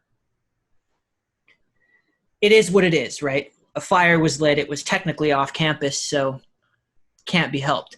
That being said, there's not a whole lot more they can investigate. I mean, after a certain number of hours, what more are they going to do, right? So they're going to keep the perimeter up for a while, but I think by nightfall, the guards should disperse a bit. So if you don't want to be involved, I'm sure it'll be easier for me to sneak in by myself and do this, but it could be dangerous. What if whoever did it is still there? And it wouldn't help to have some extra muscle in my corner. And besides, this is evidently, as the universe decrees, somehow about you. Now, I could go and deal with this for my own curiosity, but at the end of the day, I like you guys, and I just want to help. Well, I think with Backtrack's ability and the context of the other article, we could fully clear our name. No fuss, no muss. That's true. We But could bring Helix. That's also true. I haven't seen him around today. I was gonna say Backtrack. You said like you and other kids like saw something. I mean, besides Helix and you, was there anyone else that we don't know about? It's hard to say where it came from at this point. I don't know where the rumor started, at the party. I just know that it got around, and people are saying that shadows were seen. Other people are saying they saw you running around the corner or looking shifty over by the private menagerie family forest. So I don't know. There's some, forgive the pun or don't at your own discretion, there's some shade being thrown at Teatro for that very reason. People seeing weird shadows right before this fire. Yeah, BB. Look, I just want to know that he's okay and that he's not being controlled by some monster or whatever. Look, I'm training to be an investigator, so I deal in facts and hunches based on facts that are reasonable. And while Teatro was not at this party, I, A, don't see why he would burn his own house down, and B, that's not how his power works. All of this suspicion, it's just projection because people don't like him. They see a weird kid and it's easier to call him a villain than to address the fact that you don't know how to talk to him. That's fair. I wasn't trying to cast a negative light on him. I just simply want to know where he is. He said he was going to be there. He made a specific point that he wanted to see us, and then... I'll admit that doesn't help his case. I'm not trying to blame him. I just want to know where he is. That's fair. I just, I don't think he can, a whole person. Oh, no. I haven't seen Certainly that. not without him being there. But again, if I do my thing and I see him skulking around in the shadows, then there it is. But I think I can see something. And it'll be easier because I know what I'm looking for. I mean, I don't want to bore you with the nuances of exactly how it works, but it's a lot of information for me to intake if I don't know what I'm looking for. I just see everything that happened all at once, and the feedback can hurt. And I think it can knock me down a bit faster than you can. Something that will also hurt is probably when Pantheon figures out that we're at this house investigating with another person that's probably under investigation, like we just were, not even like an hour ago. I think that's something the three of us need to consider. I mean, Backtrack, you can consider that if you'd like to. But she's our leader. she clearly cares about us. Someone could argue, probably her, that she does know better. However, she's not our mom. And to ask us to stay out of something that is clearly directed towards us and trying to mess with us is, you know, she has to manage her expectations on that, I think. Well, when a federal agent is camped out in our headmistress's office pulling all the Nova members and anyone who was at that party or should have been at that party into her office one by one for questioning, that's where the trust stops. So we could sit back and let the nice government dictate what becomes of our own futures, or we can investigate things that the universe has already declared are in our court. What time do you want to go? Shall we say 8 o'clock? Sure. Sounds good. Do some sleuthing. Get a bite to eat afterwards. I see this as a complete win. Wonderful. He gets up and he stretches a little bit. See you on the other side. He opens the door and he leaves. I hate him. Paramount is looking very pointedly, like for a couple of seconds after he leaves. You hate to see him go, but you love to watch him leave. I don't want to admit that he's rapidly becoming a favorite character of mine. Right? He's so good. He's just a good boy. But yeah. Well, what do we do now? Oh, can I You have the day. send a text to, I don't even know if I'd have his number, I guess. Teatro? Because of the nature of him, I don't think he gave any of you his phone number. Probably. We could That's just what I go thought, look too. for Team Prestige, though, You could. which That's I do want true. to do, because I need to talk to Mr. Menagerie. I'm down with that. Do you want to go ahead and lead a tracking check? To track down. I mean, can you really do that when you're just trying to find a group of people? I mean, sure, I'll do Monarch it. probably Just gave one. us her number. That's true. That is We true. got it. true. Yeah. That is true. That's true. Okay. She totally would. Who's gonna text her? I'll text her because she's really interested in me for some reason. So I'll text her. I wanted to send Teatro a cryptic text message. I think I'll text her asking where she and her team are, and also if she has Teatro's phone number and you can give it to me. Yeah. Teatro just And also how she is, how she's doing. Don't want to be just like, give me all this information. Right. She texts back and she says, we were all just, having a bit of lunch today, but it's nothing, nothing big, nothing serious. It's like several broken up messages. And she texts like with very little punctuation. Oh my god. She says, "My God, are you all right? Are you good?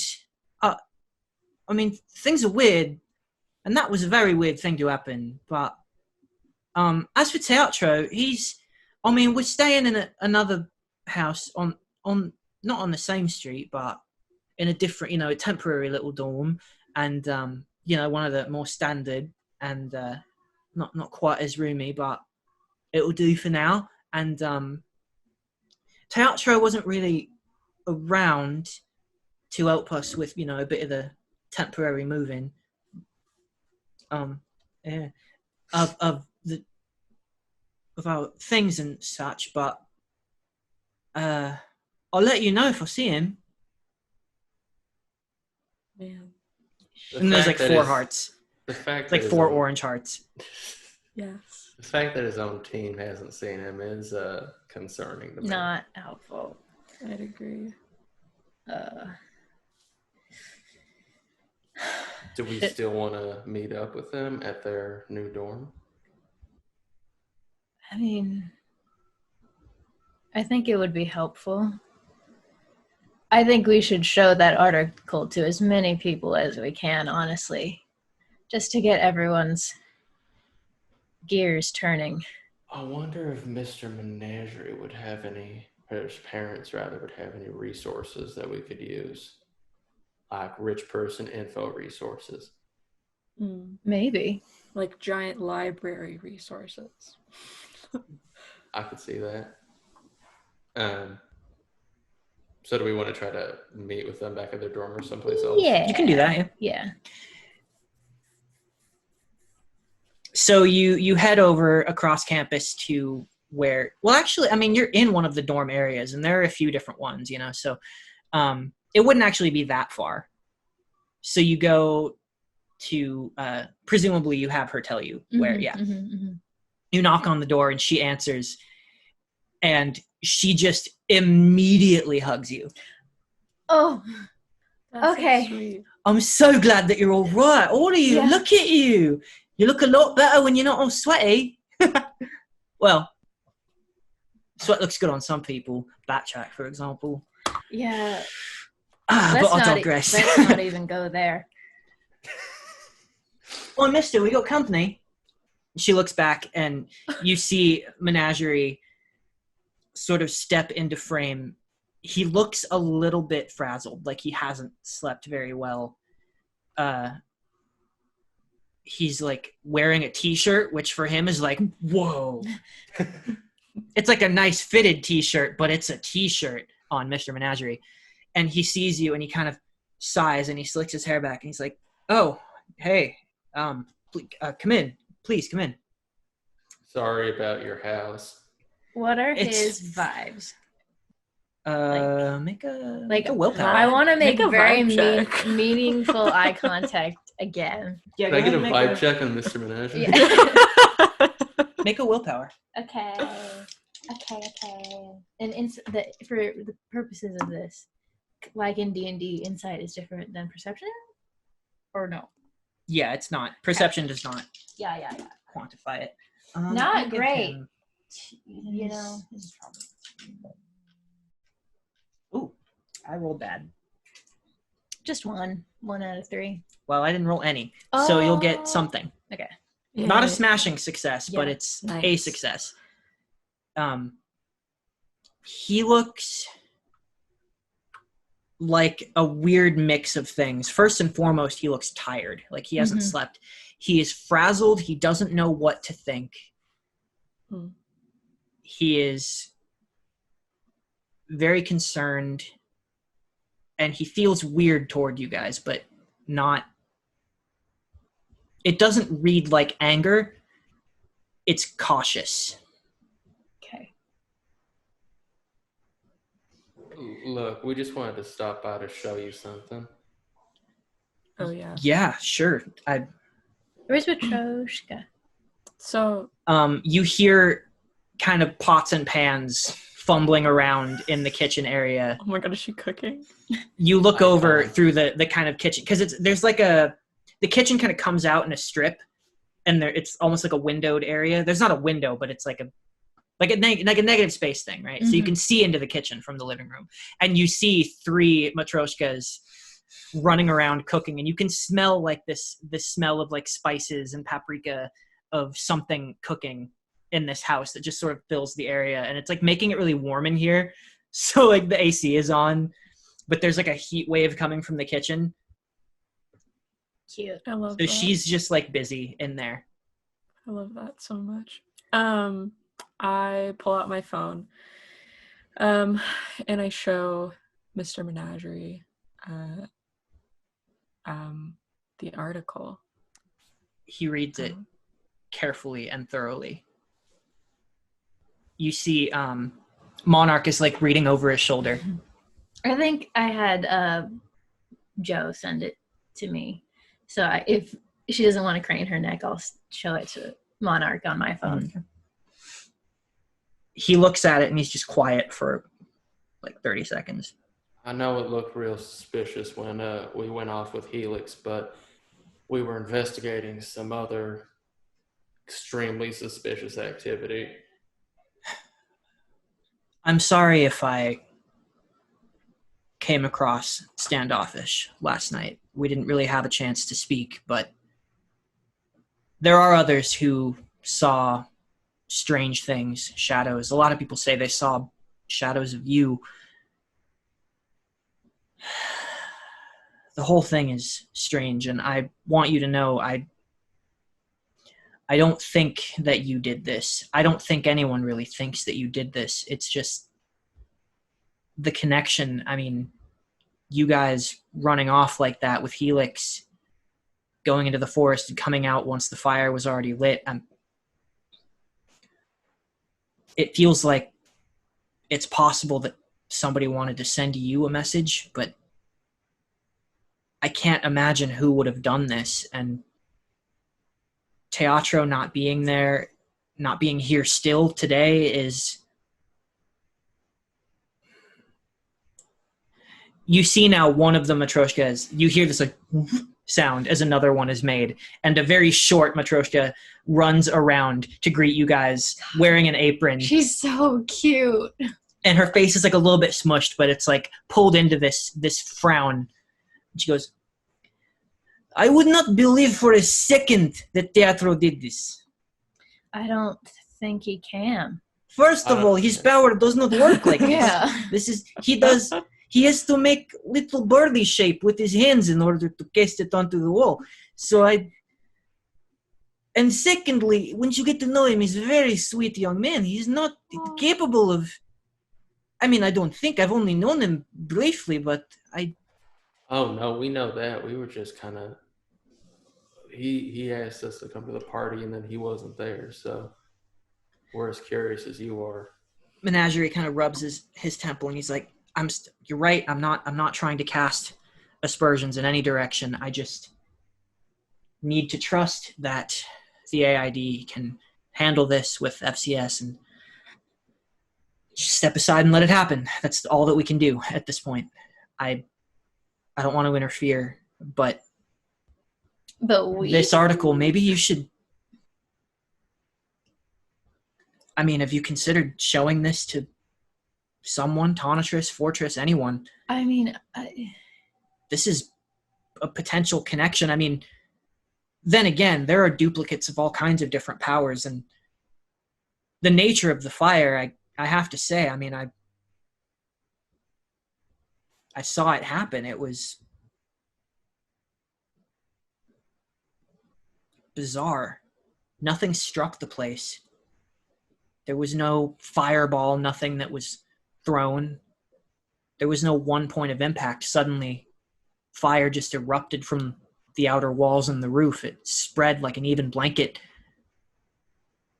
I've never seen anything like that, and it could only have been a gifted individual. I can't imagine any other way that this could have been done. And the amount of people who knew about the party, the people who could come here to do this, I mean, it's unthinkable that someone who was there could have done this, but I don't know from the outside who would have or who could have. And furthermore, who would want to. Yeah, and I can't help but think that this revolves around you somehow. You are not alone in that assumption. No, I'm really not. But thank you for showing me this. And Sure. I mean, I think it should be worth it to add that this was sent to me. Sent to you? By who? I don't know. My phone seemed to have been, let's call it, hacked. And I was told to look closely. And then the article showed itself on my phone. He looks over to Monarch, and she just kind of shrugs, and she goes, Hold on. Doesn't... Is it Wi-Fi?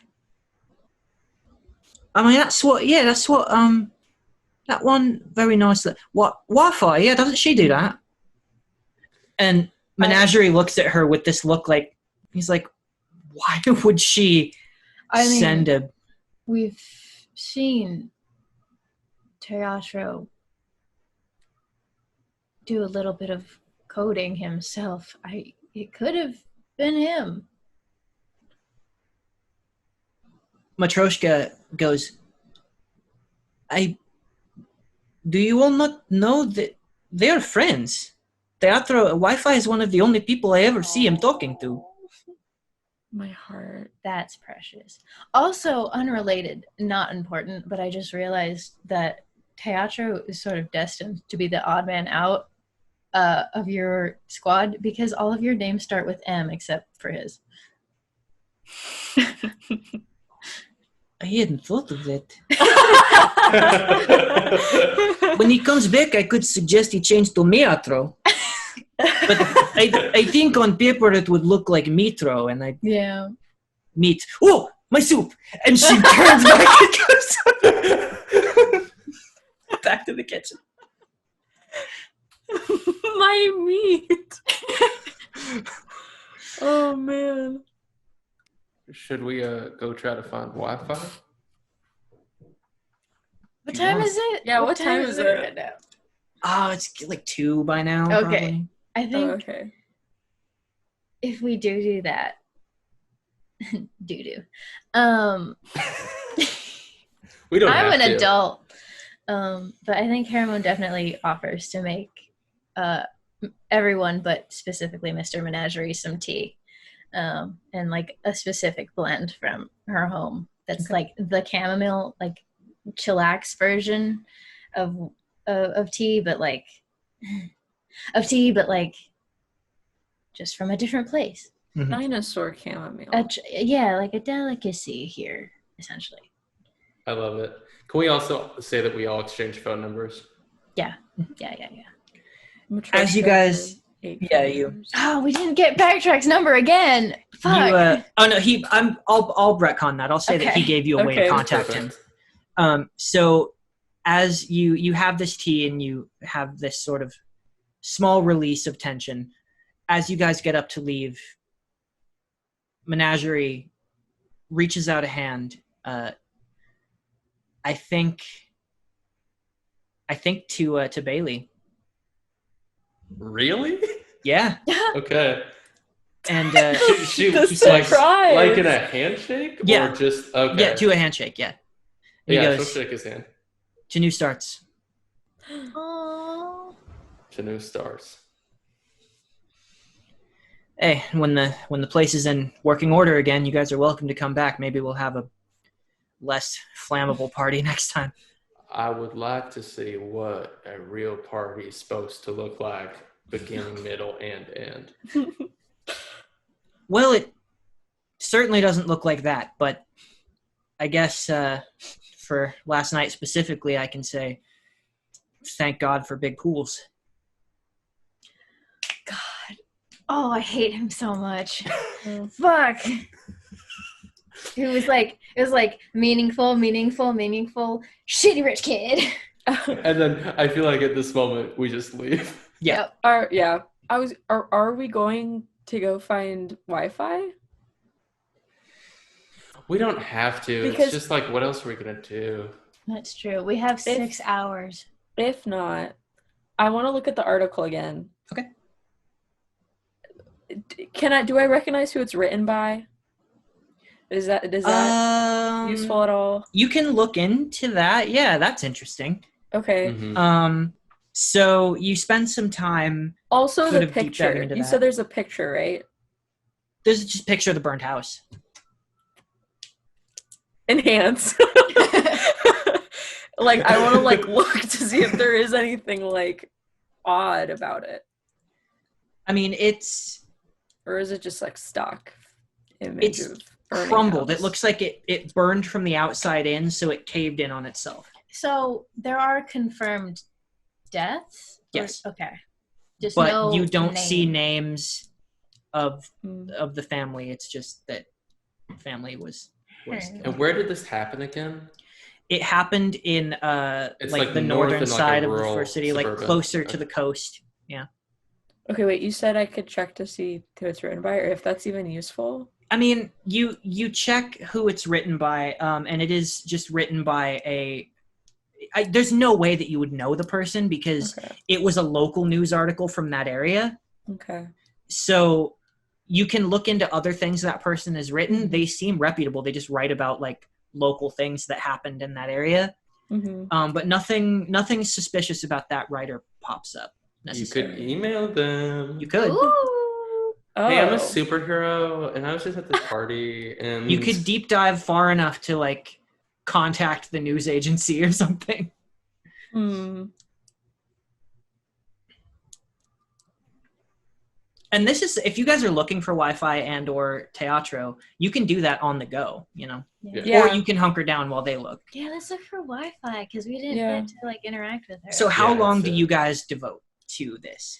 To looking for to Wi-Fi? the search. Yeah, to the search. Where do you start? What do you go about doing? She's on I quick kind of think... What if we check the library? That's exactly what I was going to say. Oh, yeah. Yeah. Because I think that's probably where her and Teatro hang out. Okay. You spend an hour looking. You look in the library. You don't find either of them. Do we find anyone else? Do we find Troubleshooter or Rapido in that time? You could if you're looking for them instead, but it seems like a lot of the teams are like kind of hunkered down, hanging out with themselves and each other at the moment. People are being brought in to interview one by one throughout the day. Is there you a do way get that vibe to go back to administration to see like what teams have dorms where to like go to their dorm? Is that a thing? Do colleges like freely give out that information to students where to find other students? Because I don't think that would happen.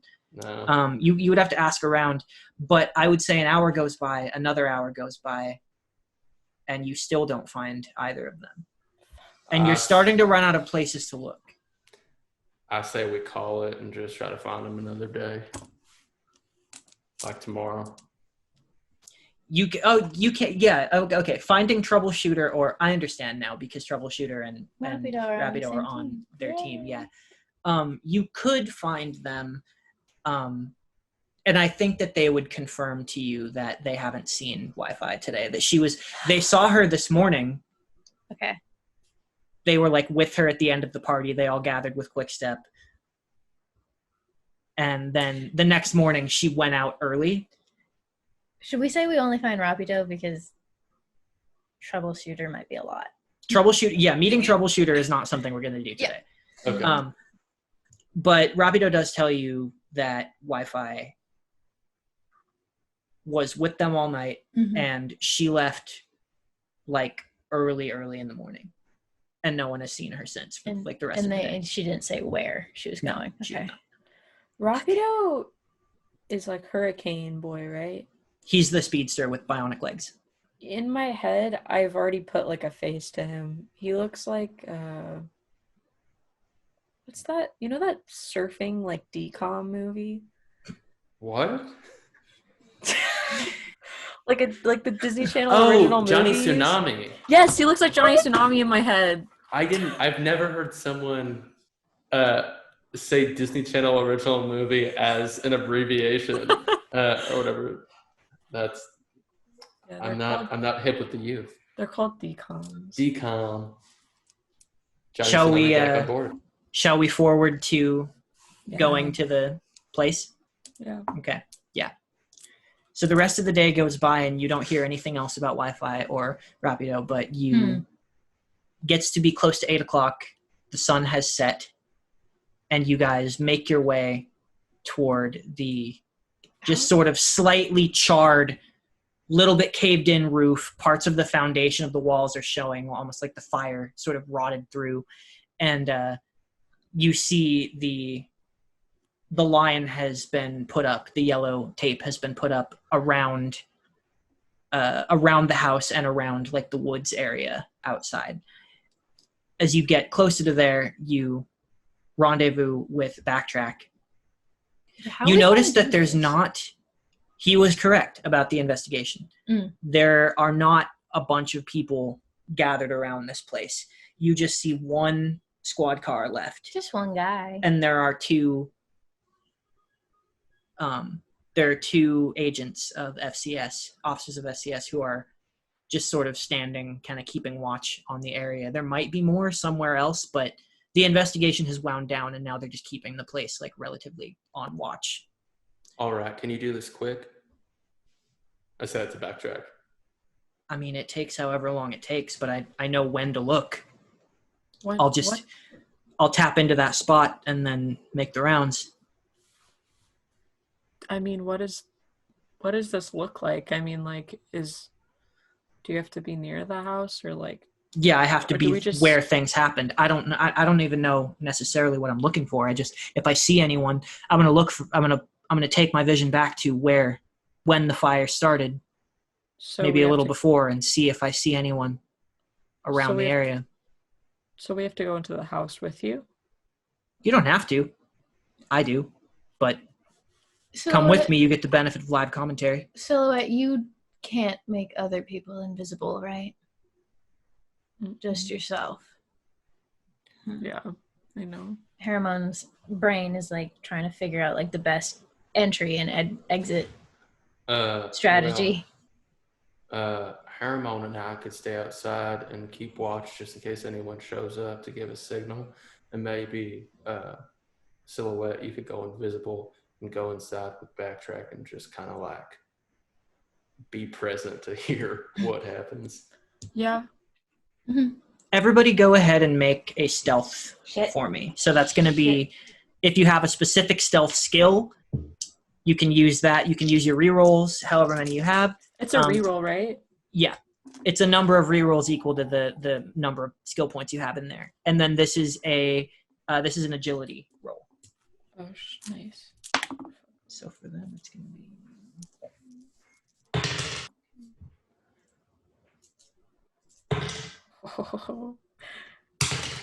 Ooh, 3 successes. I'm gonna reroll. So I can reroll however many I have in that skill. Yes.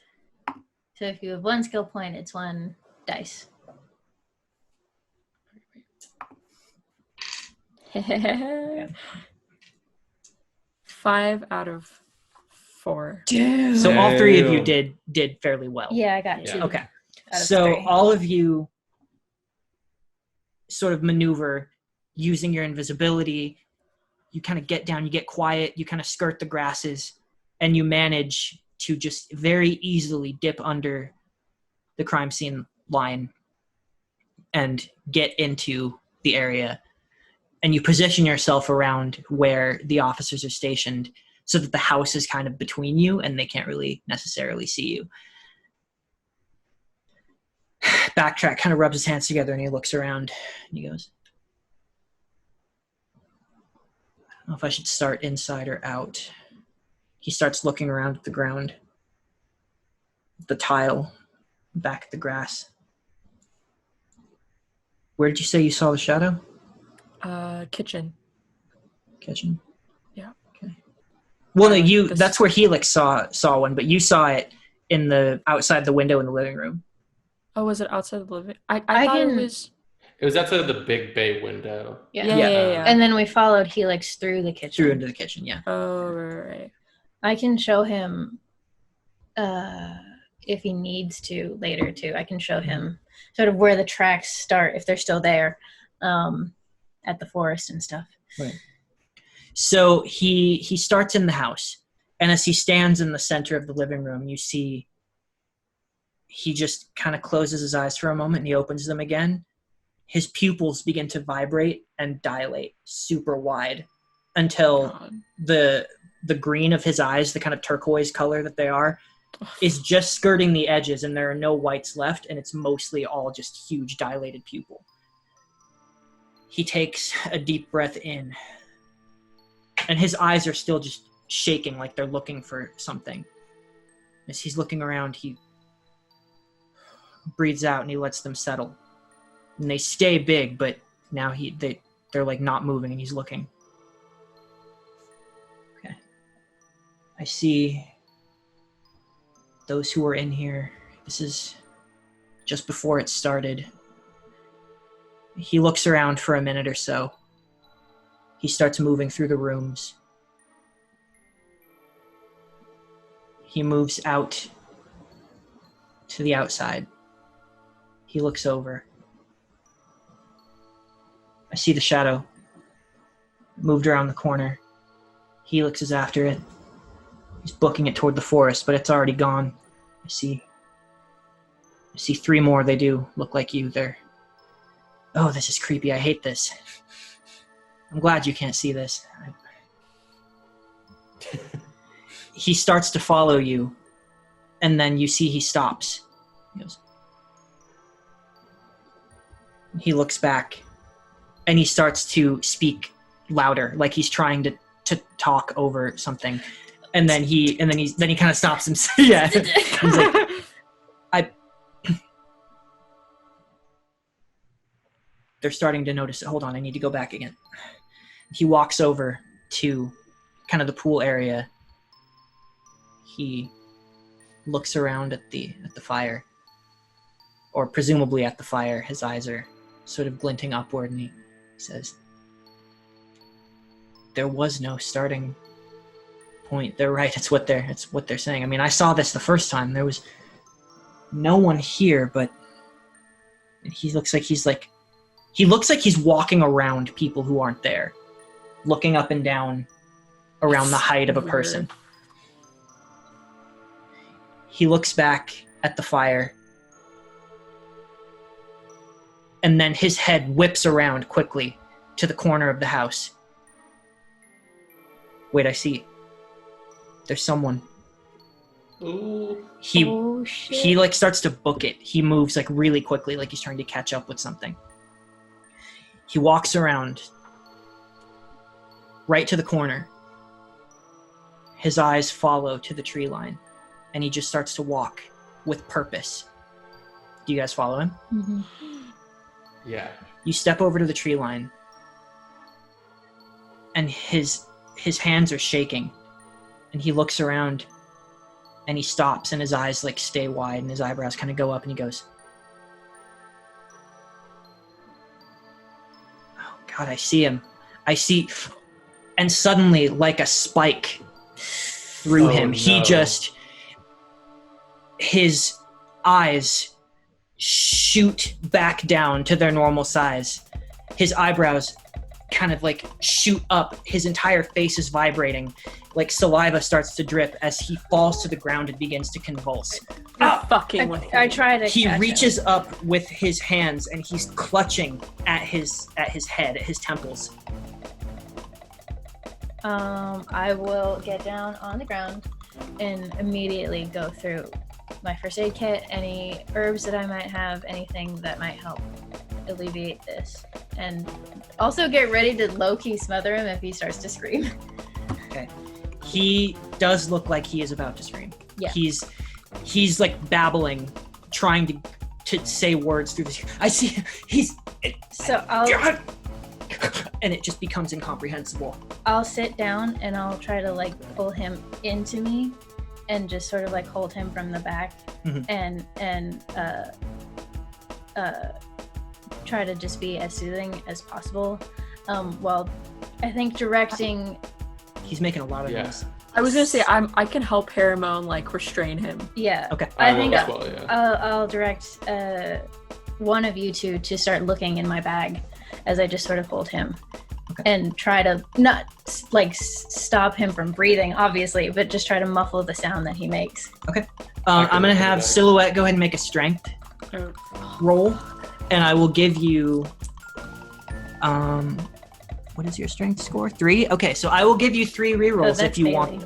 Oh, that's Bailey. Duh. What is your strength score? 2 out of 2. Oh, my strength. Oh, you're already good. Okay. Yeah. We're good. So you manage to hold him in place, and you like smother his face just enough so that he's screaming into your, and he's like making noise, and you have to keep that at bay. His eyes are wide. He's convulsing and screaming in pain and holding his head. I'm looking through the bag, trying to find anything that might be yeah. useful. Yeah. Through what bag? My first aid kit. Okay. And also, like, I think I rip off my belt that has some more culturally specific things on it that could also help. Okay, so he is successfully like subdued in place, so you can administer something safely. It's a matter of what it is you're trying to do here. I think because of the specific animal that she is good, like her specific specialty on the type of animal that at home she hunts, it has some sort of poisonous effect, venomous effect. I think she's gonna take a stab in the dark and try to give him one of the like antitoxins that she keeps on her for when she goes out to hunt those animals. Okay. And see if that does anything. This is kind of a sedative, a little bit. It's not. It's more of just like an it's a anti-neurotoxin, essentially, whatever that means. Like one of those things. An EpiPen? An EpiPen? Yeah. It doesn't look like it's doing much. Shit. Okay. Do I need to go grab some of the what first city security? FCS? Yeah, the FCS. We're on the edge of the tree line? Yeah. Okay. Fuck. We should move him into the woods and we should call Pantheon. As pissed as she's gonna be. Ooh, okay. I'm gonna start calling Pantheon then. Okay. And I'll start trying to move him deeper into the woods. As you go deeper into the woods, you've prescribed this, whatever this is, and it's starting to kind of go through his system, but it doesn't seem to be affecting him the way that it would if it were administered for the right thing that this would be administered for. Whatever is happening here, he's like clutching at his head. He's in pain. Yeah. And the longer this goes on, the deeper into the woods you go, it becomes more than he can really take. And he falls unconscious and is breathing very rapidly, but he is very much unconscious and just in your arms. And he's kind of heavy, but you're very strong. Yeah. So okay, who's calling Pantheon? Before he passes out, I will try to give him like a future aspirin or like a future Advil. Okay. As a last ditch. His breathing does slow a little bit. He calms to some degree, but you get the feeling that whatever this is beyond medicinal. Something, there's something going on here that you don't fully understand. I call Pantheon. Okay, what do you tell him? Look, we made a mistake, and we're behind the Mr. Menagerie's dorm in the woods with Backtrack, who was trying to investigate who started the fire, and he found something, but now he's not. Before the sentence is even over, you hear this. The trees all around you just shift, and you see her standing, vibrating in front of you. She looks down at you, holding him. She kneels down. She begins checking his pulse in various areas. What happened? She separates off a piece of herself. A second her emerges. She picks him up with her second self as the first self says, talk fast. His power is like retrocognition. He can see things that happened in the past 24 hours in the past, and he was trying to find who started the fire, and he found someone, him, but then this happened. Meet me in the medical wing as fast as possible. She doesn't go running. She takes off, flying in that direction. The other Pantheon who's left stays with you. So I imagine we just start running. Yeah. Yeah. Mm-hmm. Fuck. You guys make your way there. To the medical wing, this sprawling hospital on campus, basically. You get there a little bit late, because she sped him. She rocketed him there. So you get there, you're directed to the room, you make your way through the hall, and you see doctors surrounding him, placing him down on the bed. They're sort of checking him, testing for different things. One of the nurses says, "We can't have you beyond this point. Please tell us what happened." She kind of keeps you outside. There's an observation window where you can see in the room where the doctors are surrounding him with masks and are beginning to sort of put IVs in him and check him. I think rapid fire recount what we just told Pantheon, and then Haramon will also say, I gave him this and I gave him this. and break down what she gave him in as like universal medical terms as she knows, just in case they give him something and it reacts badly. That was quick work. You may have just saved your friend's life. Oh boy. This nurse moves back inside the room. How long do you guys wait here? The whole time. Yeah. Unless Pantheon pulls us away. One Pantheon is in there, and one is just standing silently watching from the outside, staying with you guys. We're in trouble. We're gonna get grounded. Damn it. How long do you guys wait here again? The whole time. until someone tells us to leave. Yeah. It says we can't be there anymore. Okay. And then we probably stay there. Still. It's probably gonna be about 20 minutes, like 15 to 20 minutes, before you see they're pumping something into him. They're IVs that he's hooked up to. As you see his breathing begins to slow, his eyes were open and kind of frozen in a position, his mouth open, but he's sort of calmed. His eyes have closed and he looks like he's sleeping. During this time, does Blackout show up? Yes, he does. Oh shit. The awkwardness of like, fuck, this is our fault. I'm sorry. During this period, you see a figure walking through the halls. You see a man, he's pretty young. He's maybe like in his late 20s, early 30s. Jet black hair, little bit of an undercut. It's kind of stylishly tousled. He has this black domino mask. His outfit is all black, blue, and yellow with these kind of accents of lightning around his chest. And he walks with this determined... he's focused, single-minded focused. He walks straight down the hallway. Pantheon walks up to meet him.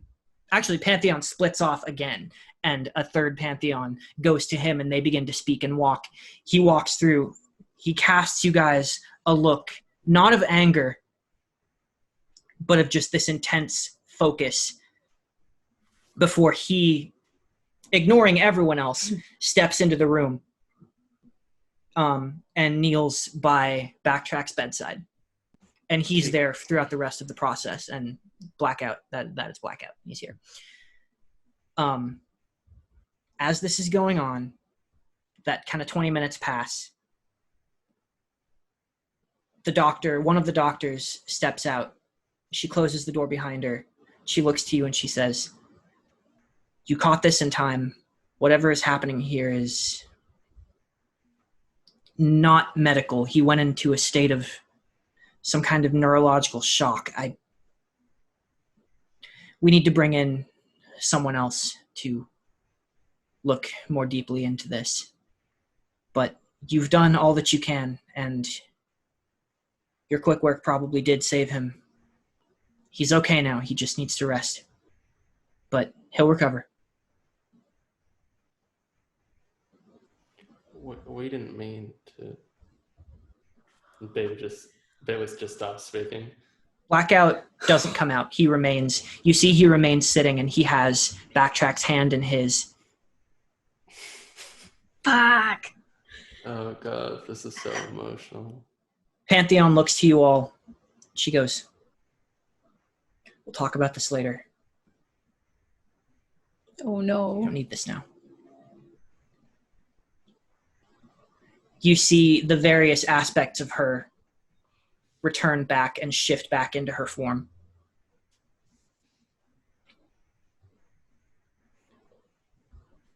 She starts to walk you guys down the hallway and out of the building.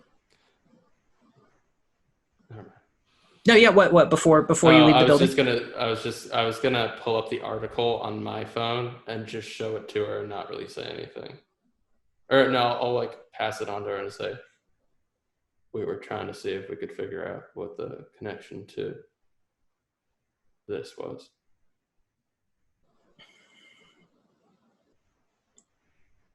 She stops in her tracks. The door's open and you step outside and you're sort of just outside the medical wing. She looks at the article and back at you and she says,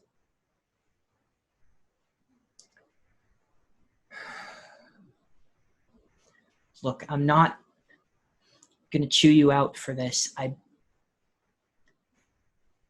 If I'm being honest, I would have done the same, and I probably would have encouraged you if I didn't have another mandate. But this was incredibly stupid and reckless. I don't want you to listen to me 100% of the time. I don't think you should listen to anyone 100% of the time, not even yourselves. But the first lesson that I taught you was to try and prepare for things that you can't predict. If someone gets in your head like they got into Backtrack's head in there, there is no guarantee that anyone on this campus has the solution to this. Now, it could be that whatever herbs you administered, whatever pills that you gave him saved his life, and for that I am grateful, but anything could have happened there. As for this, I will pass this information on as I see fit.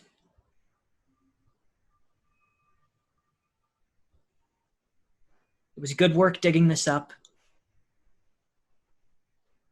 but you will have no further involvement in this case. Is that understood?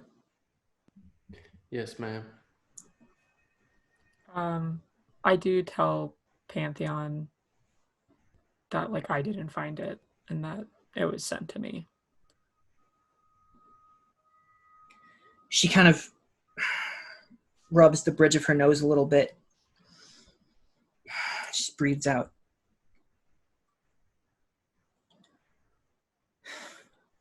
It'll be all right. It'll be all right.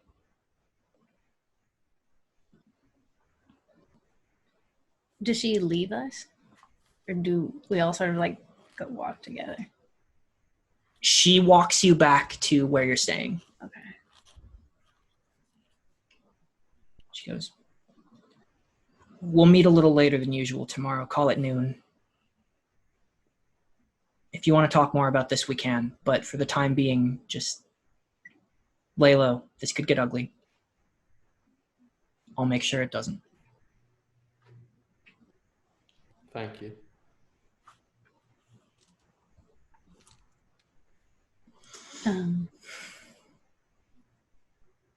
When she leaves, Haramon turns right back around and goes back to the medical wing.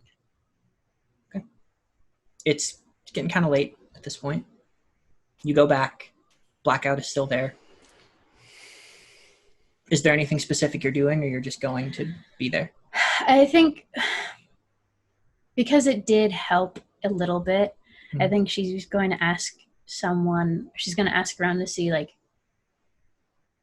who she can talk to give samples of what she gave him, to see if it can be, as much as she doesn't want to do this, but to see if it can be used, improved upon for things in the future. And then after that, she's just going to watch Backtrack for a little too long.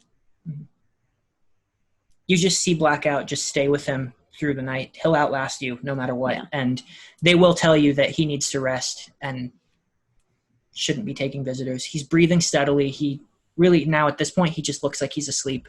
Every so often, there will be this fitful look like he's having a nightmare.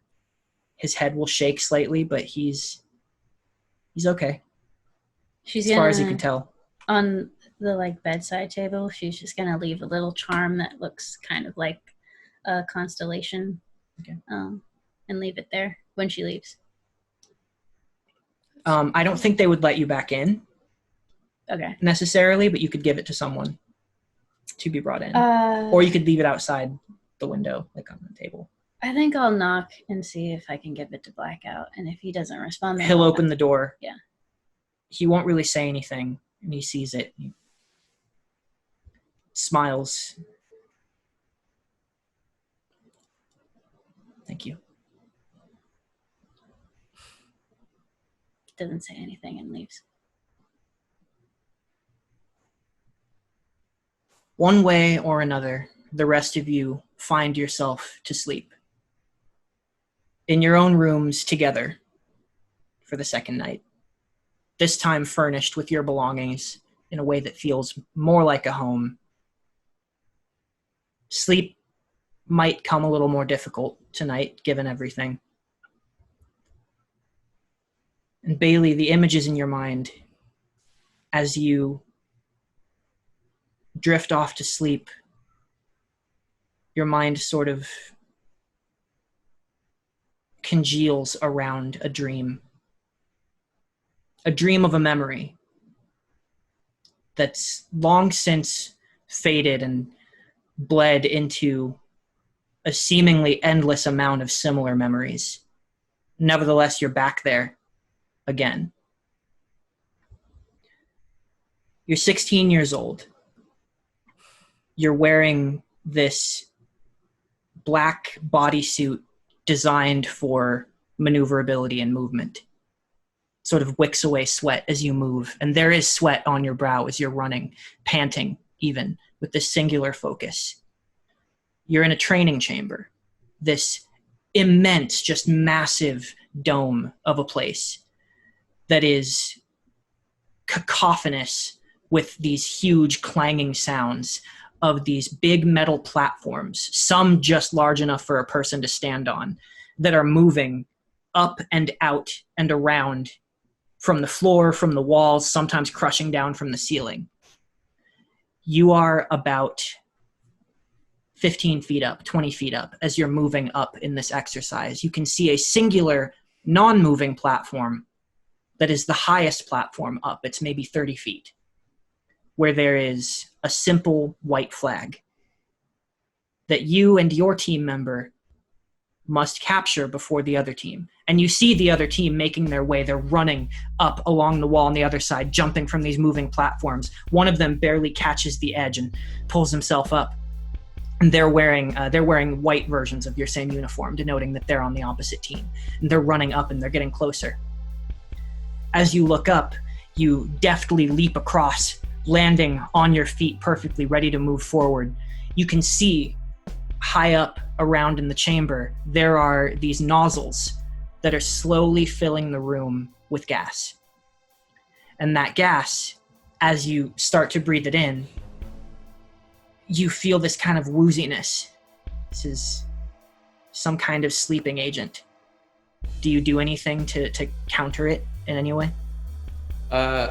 She kind of just like hits herself in the head a few times, like slaps herself, and then just tries to keep going.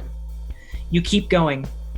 She maybe puts on, if she has like a mask thing, she'll pull it up and try to put it on. Yeah, you do, but there's not, you gather this is part of the exercise, is to do this before the gas takes hold, to resist it to the best of your ability. So you really wouldn't have like a mask to mitigate this. Okay. You can maybe like try to pull your suit up a little bit, but you kind of need the maneuverability, and you're moving up and you're getting closer. You're almost there. You're like 20, almost 25 feet up before you hear behind you. Would you have been called BB at this point, or did that come later? That was later. What would you have been called by a team member at this point? Baker. Baker? You hear from behind you a voice scream out, "Baker!" And you hear this sound of a kind of a thud. It sounded the panicked voice of your teammate. I look back to where they are. You look back and you see the person that you're here with. I'm going to let you describe who this person might be. What do you think that your teammate in this exercise might have been like? I'll come up with it if you want, but we can do it together. It's probably someone a little bit older than me. I would say probably 21. It's a guy.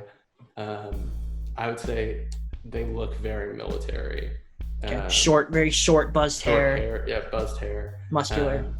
And I would say their ability is maybe something to do with, like, if they are powered, it's like they can turn their skin into rocks or something. Oh, interesting. So maybe he's currently got the rock form up and is trying to lift himself. Yeah, but he's sliding against this strange, slick material of this platform. Yeah.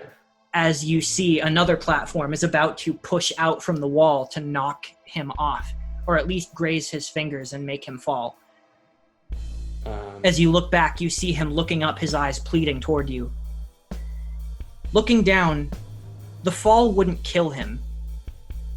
And the floor far below, like 25 feet below, there's a sort of like space age, sort of soft material to it that will cushion the fall a bit, but he could break something. He could be seriously injured. You look back to him pleading toward you. You feel the sleeping gas starting to take, and you look forward as well, and you see the other team getting closer to the goal. She tries to shoot near his hand to make him drop instead of getting hit by the thing. And she keeps moving. Okay. You stop for just that moment. You put your fingers out and you shoot. You hear him say, "Baker!" As the blast hits, he lifts his hands just in time, and you see him free fall backwards out of your sight.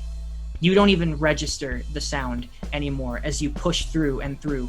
You run up and up and up. Did you make it before the other team? No, I think like right after that, she's moving up and she's about to get there. She just might beat them.